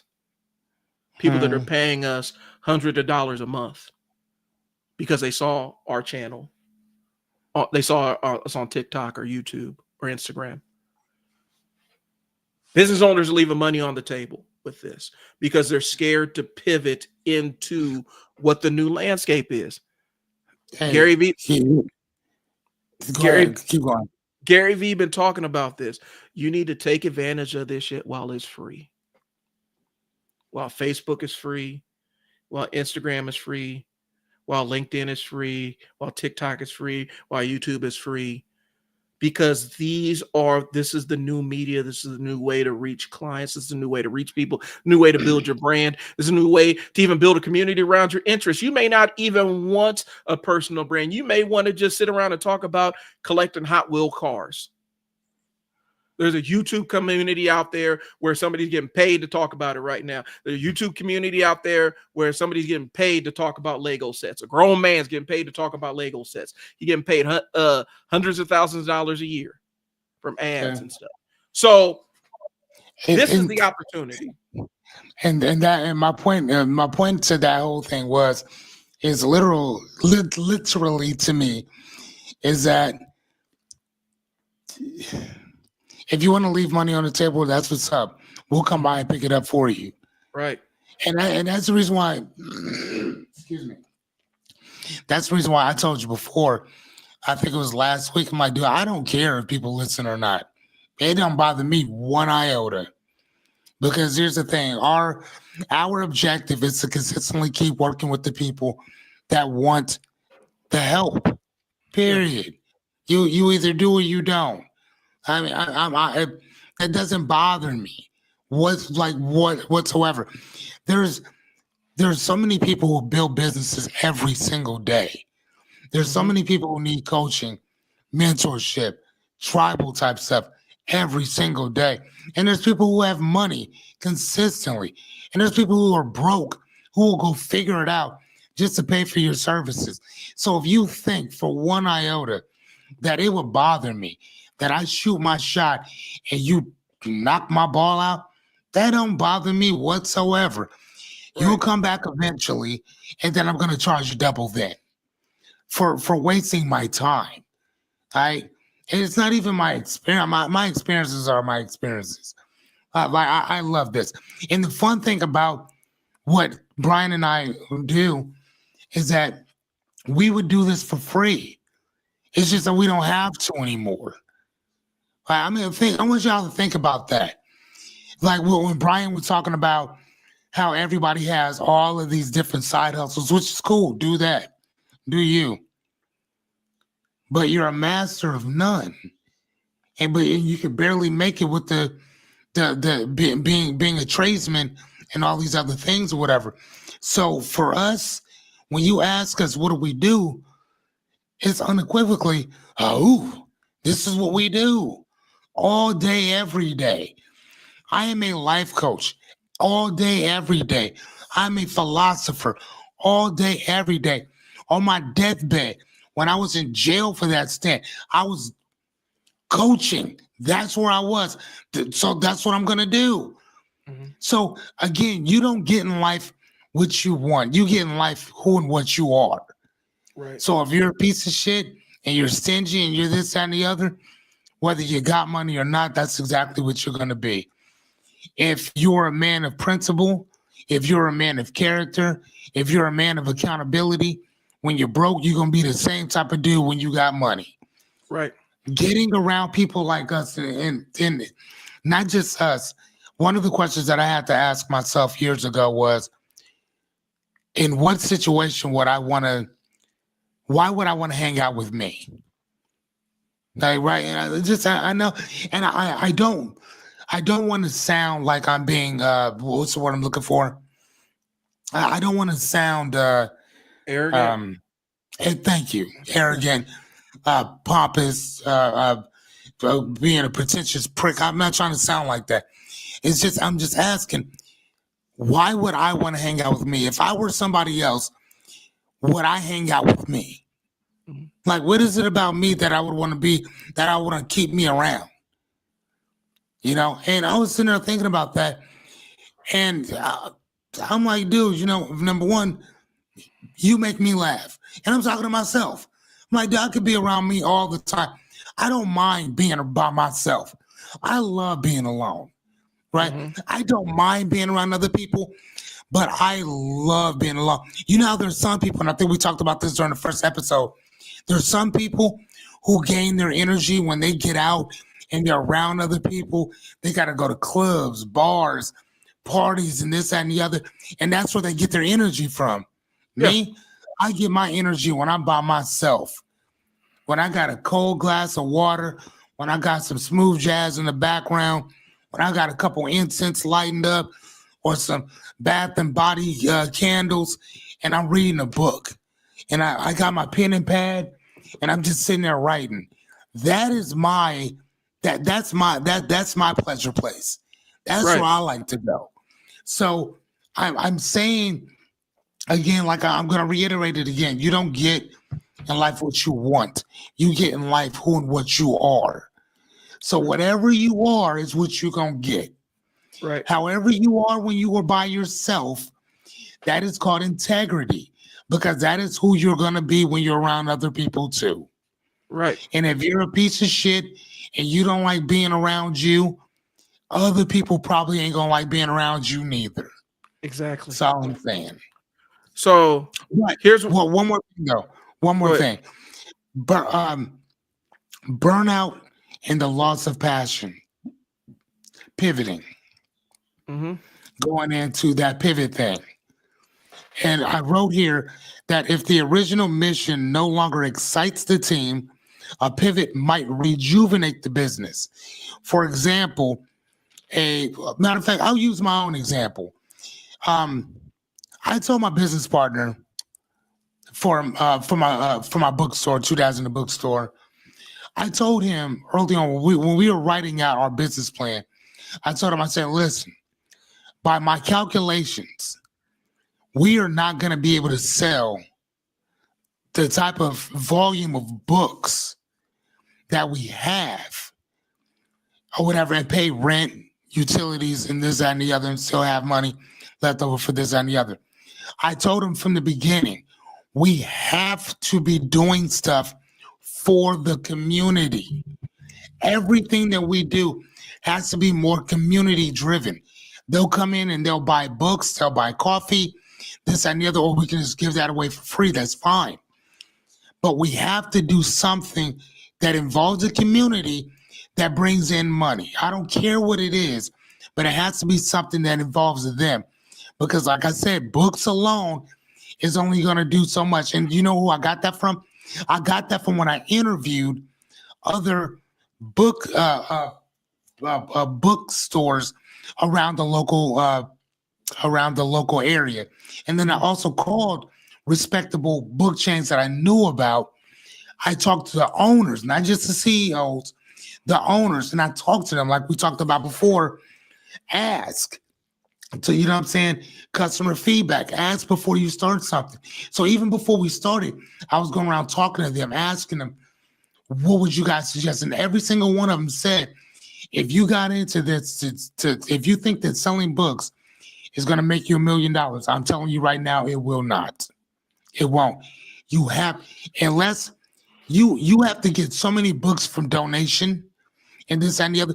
That is it possible? Yes, it's very much possible. But it's going to be difficult, especially in the first 5 years. Mm-hmm. Now, if you really want to start making money, you have to start selling other things: pencils, pads, journals, games, movies, stuff like that, where you can actually buy cheap, sell high. If you get donations of books, perfect. But you're not always going to want to take them. You're not always going to want to sell them and buy them, because a lot of times they're going to be nasty. So you have, they would always ask me, what kind of space do you have? I told them. They said, you guys got to be doing a bunch of other stuff to generate income. With a space like that, y'all should be able to make all kinds of money doing that in there. Everything that I've been talking about, since we've been open, we did one event.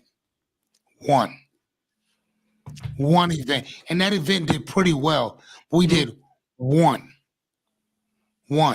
So later on, I stepped back or whatever, and, you know, kind of looking at what's going on right now. We don't have a lot of, and I say we because regardless of where I'm at, it's still my store. We failed in what we set out to do. Right? We failed. And I say fail. Let me rephrase that. We're failing in what we intended to do. Right? Because neither he or myself are really on the same page with a lot of stuff. And one of the things that you and I discussed before we started this is that communication has to be key on everything that we do. Mm-hmm. Did we not discuss that? Right. Everything. Like when you met me at my place of work. You met me in my business. So we didn't just meet outside in a parking lot gas station and we just started talking. You met me in my place, right? So, and I say that to say a lot of this. With this burnout and loss of passion, what happens is that sometimes you have to remember why you started it in the first place, because you're going to get burnt out. Mm-hmm. That passion will subside. It will, man. It's going to get shitty. It's going to get boring. You're just going to be like, man, like, why did I do this? Why did I sign this type of the other? When you're sitting around looking at your lease agreement and you're counting down the days that you ain't got, that lease is over, bro, that's when it's time to pivot. That's when it's time to pivot. One of the things that I learned from T. Harv Eker, he wrote, I forgot what was it? The Millionaire Mindset, I believe. Yep. One of the things that he said, business should be boring. Mm-hmm. He said it should be boring. Business, unfortunately, it's not going to be all happy, happy, joy, joy, exciting, and this, that, and the other. It's not always going to Oh, be hell like no. that. Hell no. It's not going to be. It's going to be shit sometimes. It's not going to be fun a lot of times, right? And unfortunately, it's going to get to the point where you want to stop, where you want to give up. And here's the thing: the one thing that I would tell people honestly is that when those times hit, and they're going to, not if they hit, when they hit, what do you do at that point? Right? That's when you start tapping into what got you into this in the first place. My love for books, as you can see behind me, or whatever, I got Ozzy, the cameraman, showing you my stuff, whatever. Like all out in my living room, all in my bedroom, all in my basement, I got books. So I will never stop loving books. I will never stop reading. Right? I like never stop. If I couldn't see, I will listen to it. If I can listen to it, I guess I'm gonna have to learn Braille. But I'm gonna have to figure something out to get that word in, right? So my passion, that it's not just a passion, that's my purpose. Like, you know what I mean? Like this is more than just my coaching. It's not a passion, it's a I can't help myself. Like, you know what I'm saying? Like I can't help myself. I gotta be reading something. I gotta be doing something that's going to help my family. That's gonna help Brian's family. Like this morning, I hit him up. Hey, we still on, right? Cool. This is what we're gonna be working on, right? So that burnout, that shit's real. It is. You know. So Brian, what do you think? Because I know you've gone through it too. What do you go through? What do you do when that happens to you? What do you go? What is that thing that you have to pull to keep you moving? Well, to keep me moving, I know. Okay, so let's talk specifically about the burnout piece. So when I was working with families, kids, and managing workers, my last job, I was responsible for up to 30 workers across 3 shifts, 24 hours a day, 7 days a week, nonstop. And the thing I'd always told my staff is, in this field, when you hit the burnout wall, it's time to go and go find something else to do, because you cannot be burned out when you are making forever decisions with kids and families, because the work you do with them is permanent and it's time for you to walk away. And so one of the things that happened to me, now this was my dream job. This was 15 years in the making of In the Grind. I got to the point where I was running my own program. Again, this time I was a little bit higher on the chain. I wasn't just a manager at the house. I had landed my dream job, and I made it to where I could make it any way that I wanted it to. And I had free reign. I was talking to, I could go talk to senators and all this other stuff to do whatever I needed to do to make my thing work. And in September of 2016, my mom died. And everything that was in me to do that work got yanked out of me. Like, I don't know if you ever played Mortal Kombat. Shang Tsung, he grabs you, fatality, pulls the soul out of you. Yeah. And you're just a husk. That's what happened to me. Okay. And so I had to actually walk it like I talked it. I was burnt. And I said, I got to get out of here because I'm not doing any service to my staff or my workers. And they offered me, they said, we'll give you, like, this is how good this place was. Like, we'll give you 6 months off and pay. And I was like, I'm at a point where I need to walk away. So I hit that burnout wall. Now, that's one thing. But now as a business owner, I don't have anything else to fall back on. So when you get burned out, it's time you find the thing that's burning you the thing that you hate and either find a way to hire somebody to do the thing that you hate or find a way to structure your business so you don't have to do the thing that you hate.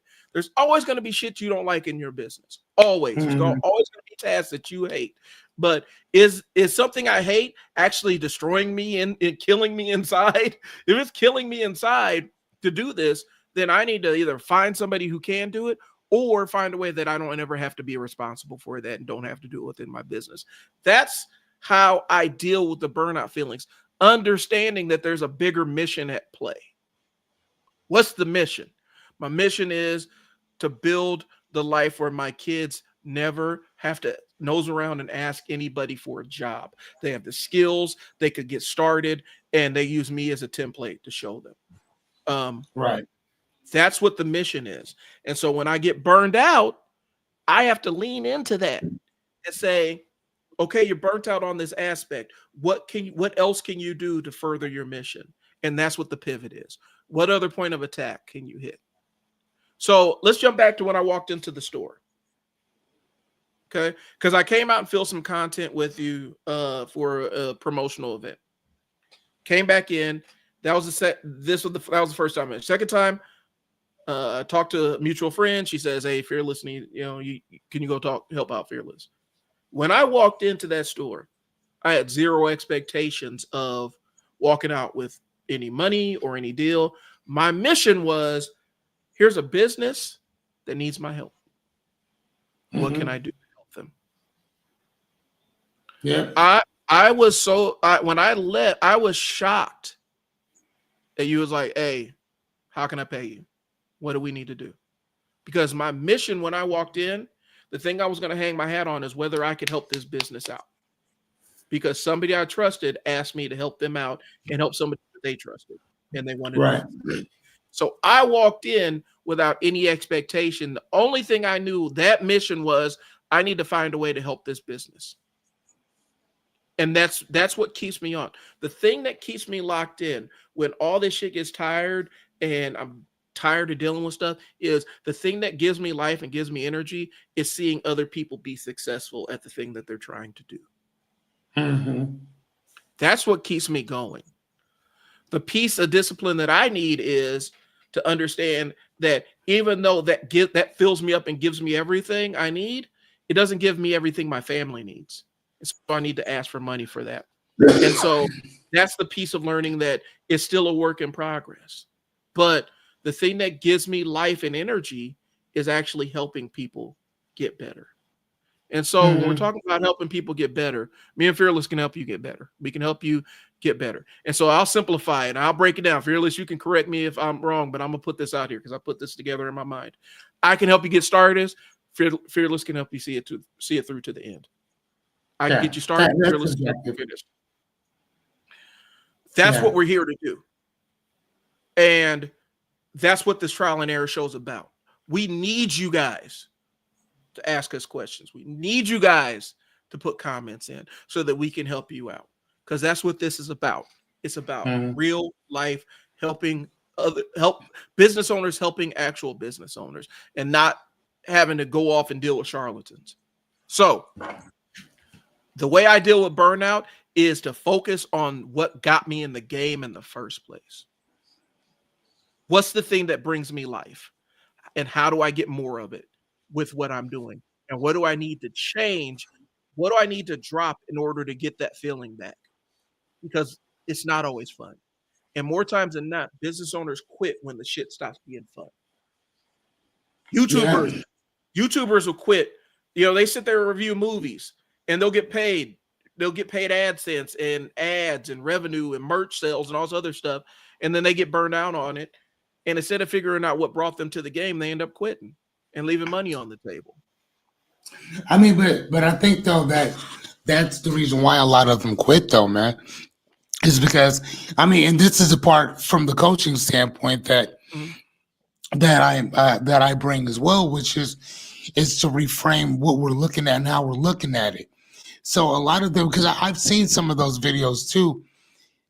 First and foremost, like I keep saying, man, you don't get in life what you want. You get in life exactly what you are. Yeah. No more, no less. And here's the thing, even if you do somehow get around that, it's going to find you and it's going to air your ass out. Because what's going to happen is that you're going to find a job, you're going to get an opportunity, or something's going to occur to you that you're going to get something, maybe a windfall of money, an opportunity, whatever that might be for you. What's going to happen is that you'll get it, you'll be happy. It's not a, and you'll think, oh man, you know, my life is better, my life is cool, this and the other. But the one word that most of you consistently keep forgetting, and I need you to make sure that you remember this, the word is congruency. Mm-hmm.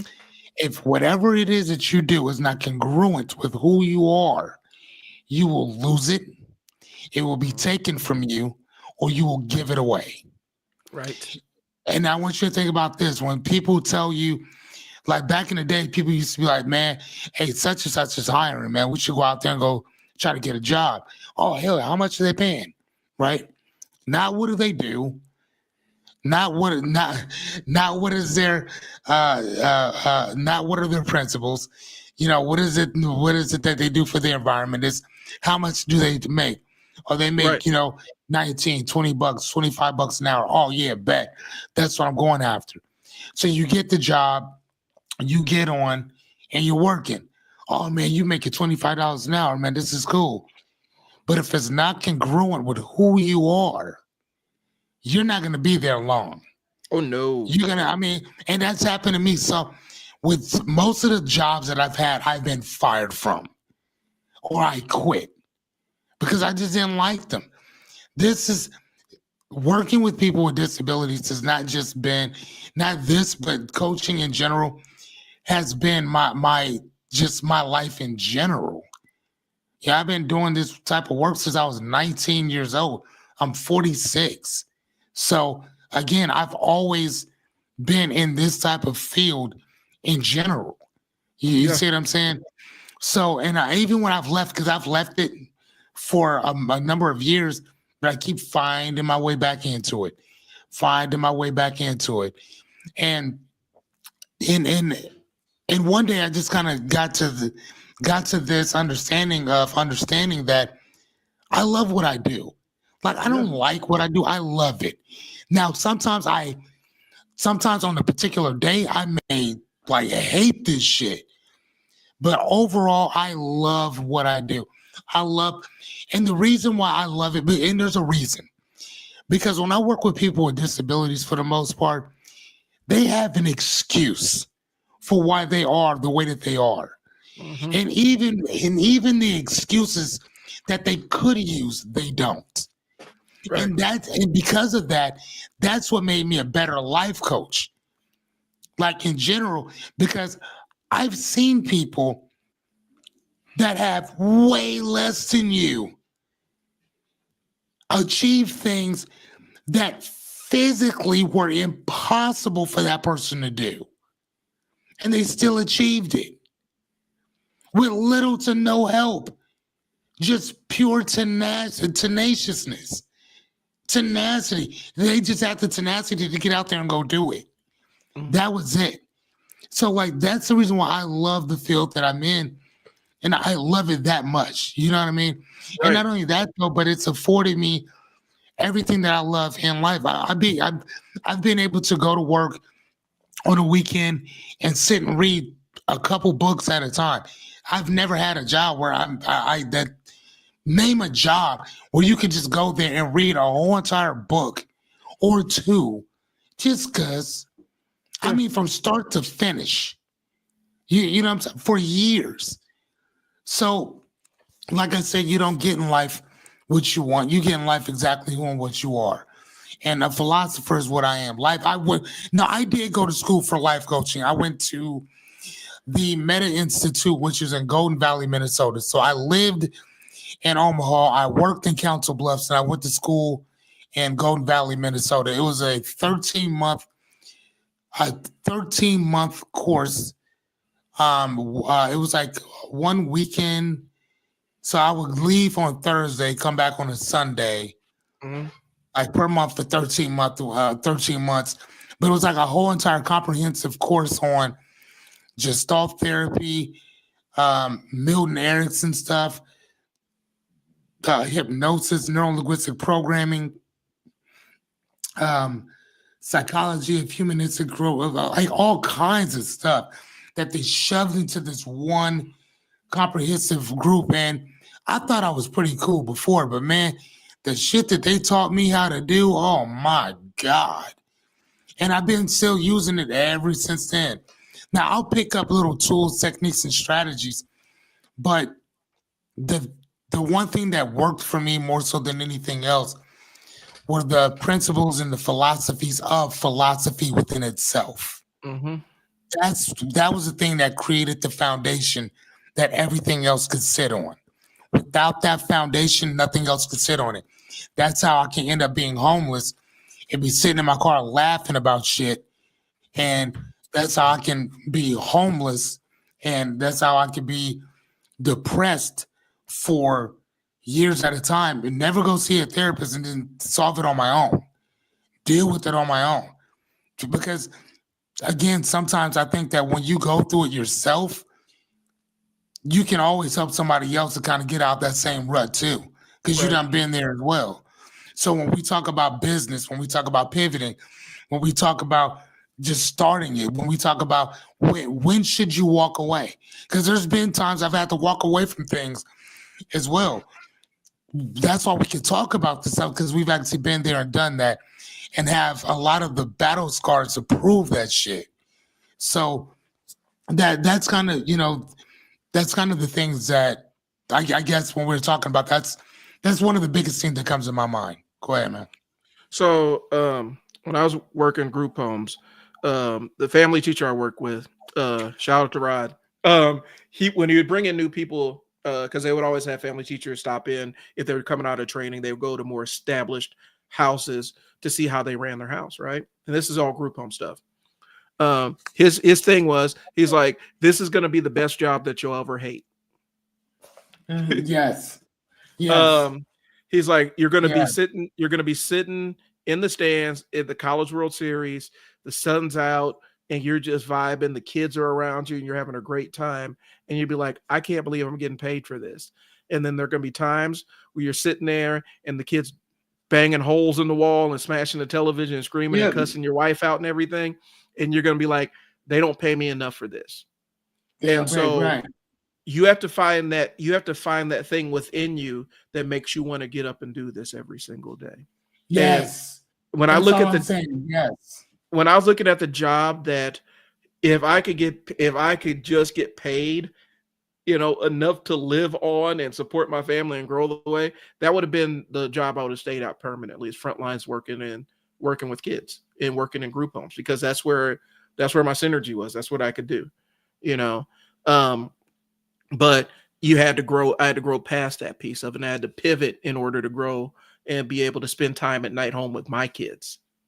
And so I had to pivot my life and take adjacent kind of positions and sometimes even take less pay to get the experience to trade off into higher level positions. That's what it is. And so a lot of times when people run into that burnout, a lot of times that burnout's telling you that you haven't found that thing. When you are locked into, I'm only going to take jobs that for the money side of it, it ends up building building that mercenary side in you. And there's never any satisfaction in anything you do. And there's always a hole, emptiness. Now, I am not crazy enough to say, go out and do what you love. Because once you start doing what you love for a living, it ends up becoming a job. And then you can get burnt out. What I am saying is, you have to make sure that what you were saying, what you are doing on a day-to-day basis to earn a check, is in alignment with what you actually want to be in life. And sometimes you can have that disconnect where you take this job and it's not necessarily in alignment with what you want, but it gives you the room and the intellectual room that it doesn't deplete you, so that you can come home and work on the thing that you actually want to do. Yeah. Or it pays the bills, and so you could come home, disconnect from it, and you can find your happiness somewhere else where it's not in your job. But if the only thing that makes you happy is getting the paycheck from your job, you are on a road to where once this job starts to suck, the paycheck's going to not be enough and you're going to be dissatisfied. One of the things I point out to people and tell them all the time, comparison is a thief of joy. And so as long as you have the ability, as long as you have this situation where you're always looking into somebody else's yard and seeing how great and satisfied they are with your life, because your life ain't popping like that, you're always going to disappoint yourself. And so when you're not in alignment with what you're doing on a day-to-day basis, because we all got to do what we got to do, bro. Like, let's be real. Sometimes you just got to get it. You just got to work that job and pay the bills. Yeah. But that doesn't mean that job needs to own you. And that doesn't mean that it has to be your destination. You make it a pit stop on your mission. I'm doing this until I get to this point. Yeah, for sure. And so, I mean, yeah, no, and I feel you on that, man, bro. That's what I did. Right. I mean, when I was sleeping on my friend's couch, I slept on that woman's couch for 3.5 years, bro. While I had to literally rebuild myself. Like from nothing and build myself back up, right, bro? Like, number one, my credit wasn't even that good. The first business that I ran, and we were doing over $1 million a year, somewhere around there. My credit wasn't even that good at all, because I really didn't understand it. It wasn't until I lost everything. Right. Everything. Had to rebuild myself up. And that took another 7 years for my credit to be in the 800s. So I've never known what it was like to walk into a car dealership, tell them what car I wanted, the color I wanted it in, all that stuff. And before we do anything, the first thing that I do is I tell them, no, let's go run the paperwork first. So we'll go do that now. But now I can just go to a bank, tell them, hey, I want that car, and then that's it. And then they'll write the check, and then done and done, whatever. But I remember the first time that it happened to me, and I didn't know that I had good credit, is that I walked into a dealership. I saw this particular car, and I was like, man, that thing is amazing. And I said, hey, before we even go into it, I'm like, could you just run my credit? Because I just want to see what my credit's like. He ran it, and he's like, how about this? Let's go test drive the car. When we get back, I'll tell you what your credit is. He said, it's not as bad as you think. I said, all right. So we leave. I fell in love with this car, which I didn't understand was a sales tactic. Yeah, I was about to tell you that. Did absolutely great on, because I bought the shit out of that car. But it was first and foremost, it was the car. It was one of my dream cars, which was I think it was a 2016 Ford Edge Sport, fully loaded, black on black, everything. I mean, I have a Tesla now, but that was by far my favorite gas guzzler. Mm-hmm. By far, that thing was amazing. And but he ran my credit, came back, and when we finished driving, we came back to his office. He said, "You know what your credit is?" I said, "No, what is it?" So I'm like high 6. He said, "No, it's higher." He said, "It's about 725." I'm like, "What?" He said, "Yeah, your credit's 725." I'm like, that's impossible. It was just like the low 6s, like not a year or so ago. Right.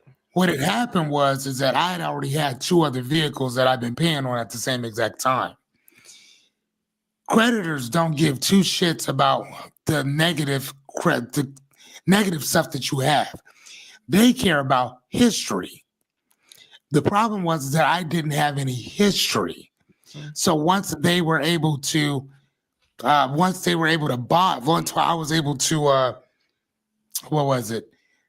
show that I can afford my payments, this and the other. My payments, I had perfect payment history. Now my credit's like over 800 and stuff, but at that time, like, bro, like that's all it was. I remember I grabbed the book one time and I read it, and it said the best way. I think about it, I spent 20 some dollars on this book to tell me one thing and one thing only: pay your bills on time. That's it. So all you gotta do, pay your bills on time. You have perfect credit. Done. If you want to grab a couple credit cards, be my guest. Mhm. Keep those credit cards at least 30% and lower or whatever. Other than that, pay your bills, pay them on time, and you're done. That's all you have to do, bro. That is all I've done, and it's simple. You buy something, you pay for it. You buy something, you pay for it. From Nebraska Furniture Mart, and I ask people this all the time. I'm like, "Do you have a Nebraska Furniture Mart card?" They're like, "Yeah." I'm like, "How much did they give you?" And I'll usually get 2,000, 3,000, maybe 5. The number that they gave me was so astronomical that I was like, "Why would you give anybody this?" Did I tell you what that was? Mm-mm. I'm Uh-uh. sending it to you right now. I'm sending it to you now. I mean, tell me if that's cool just to say that. Jeez. Ain't Go for it. Yeah. that so they gave me a credit of 16,000 for furniture. I'm like, God damn, bro. First and foremost, I'm an Amazon shopper. Like, there's not much stuff at Nebraska Furniture Mart that I cannot find on Amazon. Right. Just saying, for a fourth of the price. Like, you know what I'm saying? A fourth. The only Right. difference is the zero interest that you might charge me, and I may only have to pay $50 a month for this for however long. But I don't need anything. Why would anybody have something that you would need for $16,000? Right. What? That's insane. You know what I'm Well, saying? But I mean, but again, that's just the thing of of of of doing what you do, being right. who you are, and doing what you are. You Well, know what I'm saying? I mean, go ahead. I'm sorry. Go ahead, bro. you said a word right there. So, um, you mentioned something about I don't need anything. And I think a lot of times people underestimate the kind of power that actually has when you don't Oh, need yes, sir. Yes, when sir. you don't Yes. need when you don't need it. Because I have a similar car story where I walked in, I had a car that I had just totaled out, and I walked in and I know exactly what car I wanted. I said make and model, color, all the way down to the different color and everything. I had it all planned out, and they started doing all the other stuff, and I said no, no, no, no, no, y'all ain't got to do all that checking and stuff like that. Here's the letter from my bank, already been pre-approved for my loan. Like, I just need you to make sure that the car fits under this loan. Otherwise, I'm not doing business with you. Mm. Well, we don't have this car here. Okay, well, I'll go where I can get it. They ended up having to ship the car so that I could get it there. I didn't need anything from them. And a lot of Mhm. times what happens is um when you're in one of those sales situations, the person that has the least to lose is the person that's in control of the conversation. And so I was in a position where I'm like, I can go to any dealership with this. I don't really need this. I want this car, and if you're not able to provide it for me, I'll pivot and find something else. But they weren't able to do a lot of the car sales stuff with me. Um because they tried to bring me in again to try to get me to trade in the car I had. And I'm like, I don't have a payment now. I definitely don't want to take on a new one. And Mhm. so they brought me in, little dude started doing all the car stuff. And I told him on the phone, I was like, if you make me wait, if I have to sit there and wait, I'm walking out. Cause I don't do that's the thing I hate about shop. Don't sit there and make me wait for no reason. And that's one of the things that they Mhm. do when you're buying a car.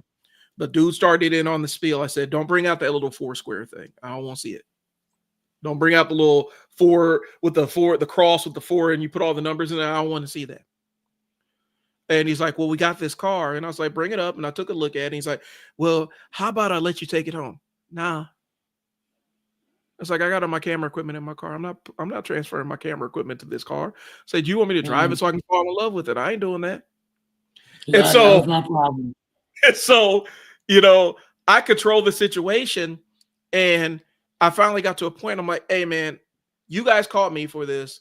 I don't necessarily need a car. And I haven't seen you guys do anything compelling on my end to make me want to go into a car payment. So I'm going to walk away. I'm cool on all this. And you made me wait. So you lost this. Do you know that they called me almost 2 times a week for almost 3 months trying to get me to reconsider on that? Because I didn't need them. It's like, I don't care. Oh. And so a lot of times when it comes to that kind of stuff, and so now we're kind of off the topic, but this is kind of free game for you. The person that controls the interaction is the person that's in charge. And a lot of times when you go into the car dealership, a lot of times it is, controlling your time, controlling your space. They say, well, why don't you take this car home? We can move your stuff over to this car. They're trying to keep you at the dealership. The longer you're there, the more things will benefit their way. When you control the situation, you avoid taking the free soda, because that free soda is another thing that they give you. Give you free soda, give you a water, and in exchange, they're hoping that you will buy a $20,000 vehicle from them in exchange for a free cola, a free soda, or free water, or free soda. Right. And so when you control the situation and you don't want anything, you actually are in charge of it. Now let's pivot that. Let's flip it. We talk about that with your job or with a business, or when you're looking at buying a sales program or buying some kind of coaching or anything. A lot of times, if you want it, that's good. And it's in alignment with what you want. You're willing to pay whatever the price is for it. The only time that where it feels like a ripoff is if you don't necessarily want it because it's not necessarily in alignment with what your goals are. And then you feel the buyer's remorse because this thing that I pay for isn't what I was looking for. Okay. And so that's the entire one thing. And that was a tangent. But no, it was not. The one thing I would say about that is I know that you don't know much about the whole Tesla debacle on how they do their cars. Oh, I follow Everything that you do with Tesla is through the phone app, all of it. So when you buy your car or whatever, when you take ownership of it, you don't sit there. First and foremost, it's all done before you even got there. Mm-hmm. So when you order a Tesla, you tell them like what color you want, style, this and the other. You go through all this stuff on your phone. Your loan and all that stuff is already secure. All that stuff is done before you take ownership of the car. So when you go to the whether Council Bluffs or Kansas City to go take ownership of the car, you walk in, you tell them who you are. They will look you up. You'll sign a few papers because you do actually sign some papers. Mm-hmm. You're there for maybe 20 minutes. They give you your card. You go to the car. You go check that car. Make sure everything's cool. If there's anything that you don't like, if there's any blah, blah, blah, blah, blah, they'll fix it while you're there, or they'll write you out a ticket. If you live here, you can go to Council Bluffs and they'll fix it for you. They send you on your way. You're done. So the car is already purchased. All that stuff's already done. All of it. So when you go get a Tesla, like everything is app driven. Everything.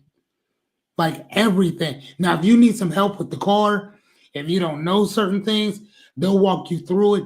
But that's not the same as you sitting there waiting because somebody in the back playing with your emotions and shit. Mm-hmm. You know what I'm saying? Like they have cookies and pop and water and stuff, whatever, but that's usually because they're working on your car, not because they need to sell you nothing. And that's the thing that I personally love about Tesla is that they don't sell you on it. That car done sold itself. Right. Would you like one or not? Because if you don't want it, somebody else is gonna take it. There it is. They'll tell you about it, but they don't make no commission off that. You know what I'm saying? And that's a great thing about them that I love that I mean, they can talk to you about it, and a lot of them own a Tesla. So y'all just gonna go sit there and talk back and forth. When you go to Baxter, when you go to Woodhouse, when you go to any of these Car Hop or whatever you go get a car, you gotta sit there, you gotta go through the banking stuff, you gotta talk to their general manager. Everybody wants to sit there and try to bullshit you, keep you there as longer than you need to be. And it's like, dude, I just want the fucking car. Right. Like if for the price that I'm asking you for, if you can't do that, just tell me to go fuck myself and I'll leave. That's Right. all, I don't. We ain't gotta have this whole systematic rigmarole. We ain't gotta go through all this. Say what we need to say, do what we need to do. You go your way, I'll go mine. And that's why I was just talking to an associate of mine last night about cars, and I was telling her, I'm like, dude, that is why I will forever be a Tesla owner. I would say the only car that I would probably buy, that would be like a gas guzzler type thing, would be like a Subaru Outback or something like that. You know, because they're kind of small, compact, get you from point A to point B. But anything else, I'm a Tesla guy. Period. Like, All right. Like that's all I will drive for now on is Tesla.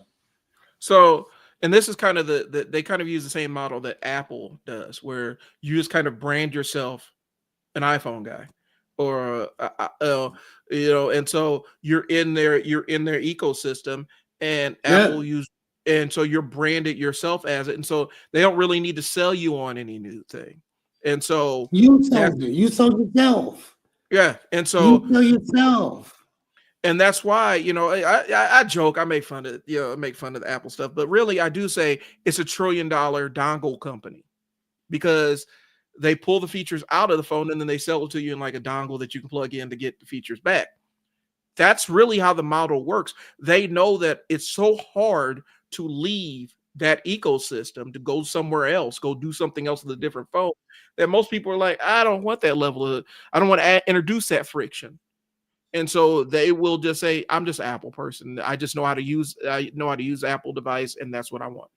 And Tesla is aiming for the same thing, the way that they set it up. They made it free. They did a great job. They made it friction. Great job of it. They found the main pain points of listening to they listen to car people, listen to people that buy cars. They've identified the main pain points that people hate about buying cars, and they removed a lot of them. They removed it all. And so they now removed it. Gone. And now Bye-bye. people have branded themselves as Tesla users, just like people brand themselves as iPhone users. And so, or people brand themselves as Starbucks customers, where there are other options in town, but they go to Starbucks. And so, a lot of times it does bleed into the choices that we make do bleed into how we identify ourselves, and the things that are in our lives that give us ease and peace. We want to lean into those. And so that's how we associate brands and stuff like that.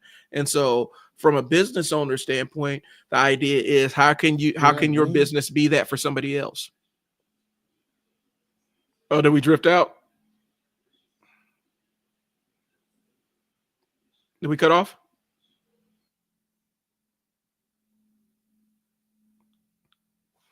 Fearless? All right. Looks like we lost Fearless here for a second. It is what it is. Live television. What are you going to say? What can we say? So a lot of times it's about, sorry, I'm trying to troubleshoot a couple of different things. All right. Well, Flying Solo Fearless will rejoin us here in a second.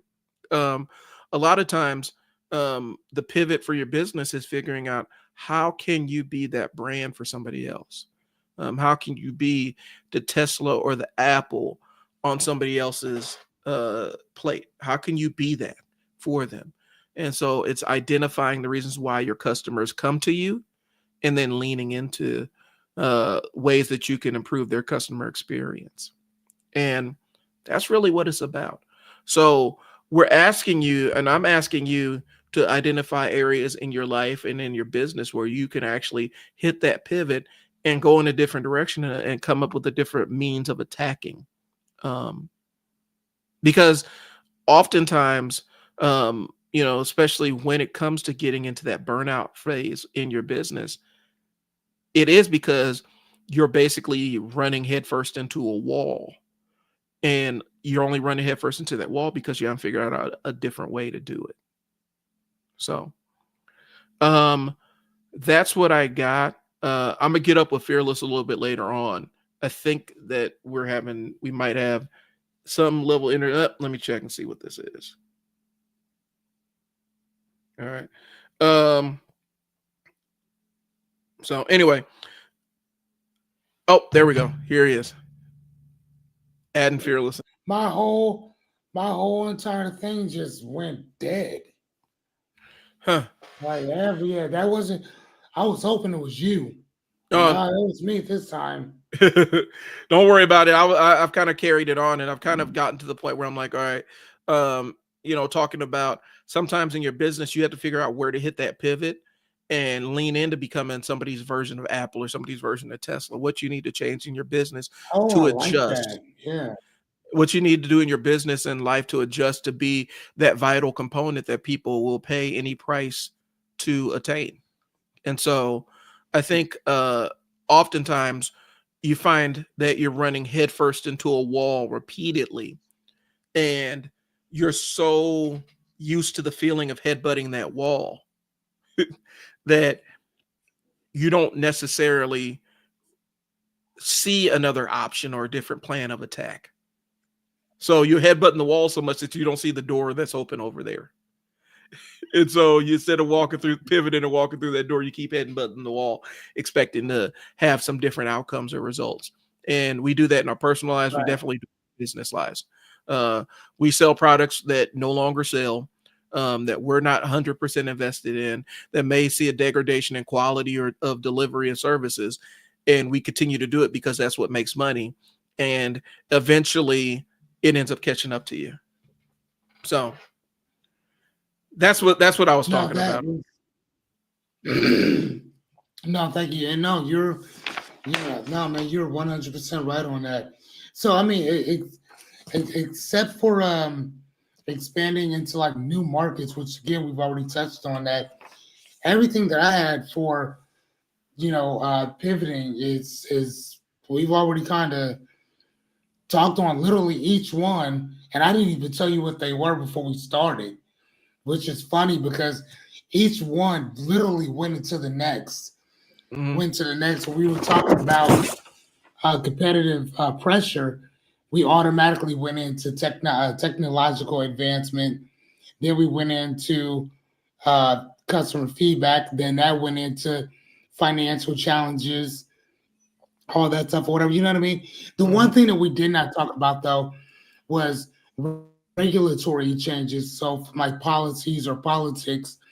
But again, that if you think about it, that goes back to the market demand shift, which happened with the pandemic. Yeah. When you had to change, everything had to get changed up. Everything had to get switched around. And you're sitting there wondering, like, what the hell just happened? I had this great business, and now it's shit. It's gone. Right. So, like, yeah, man, I mean, that. So, like I said, man, I think except for that, I think we touched on everything on my point. Yeah. And I could add something into the regulatory thing, and then we could sign off because we both been in this. Please do.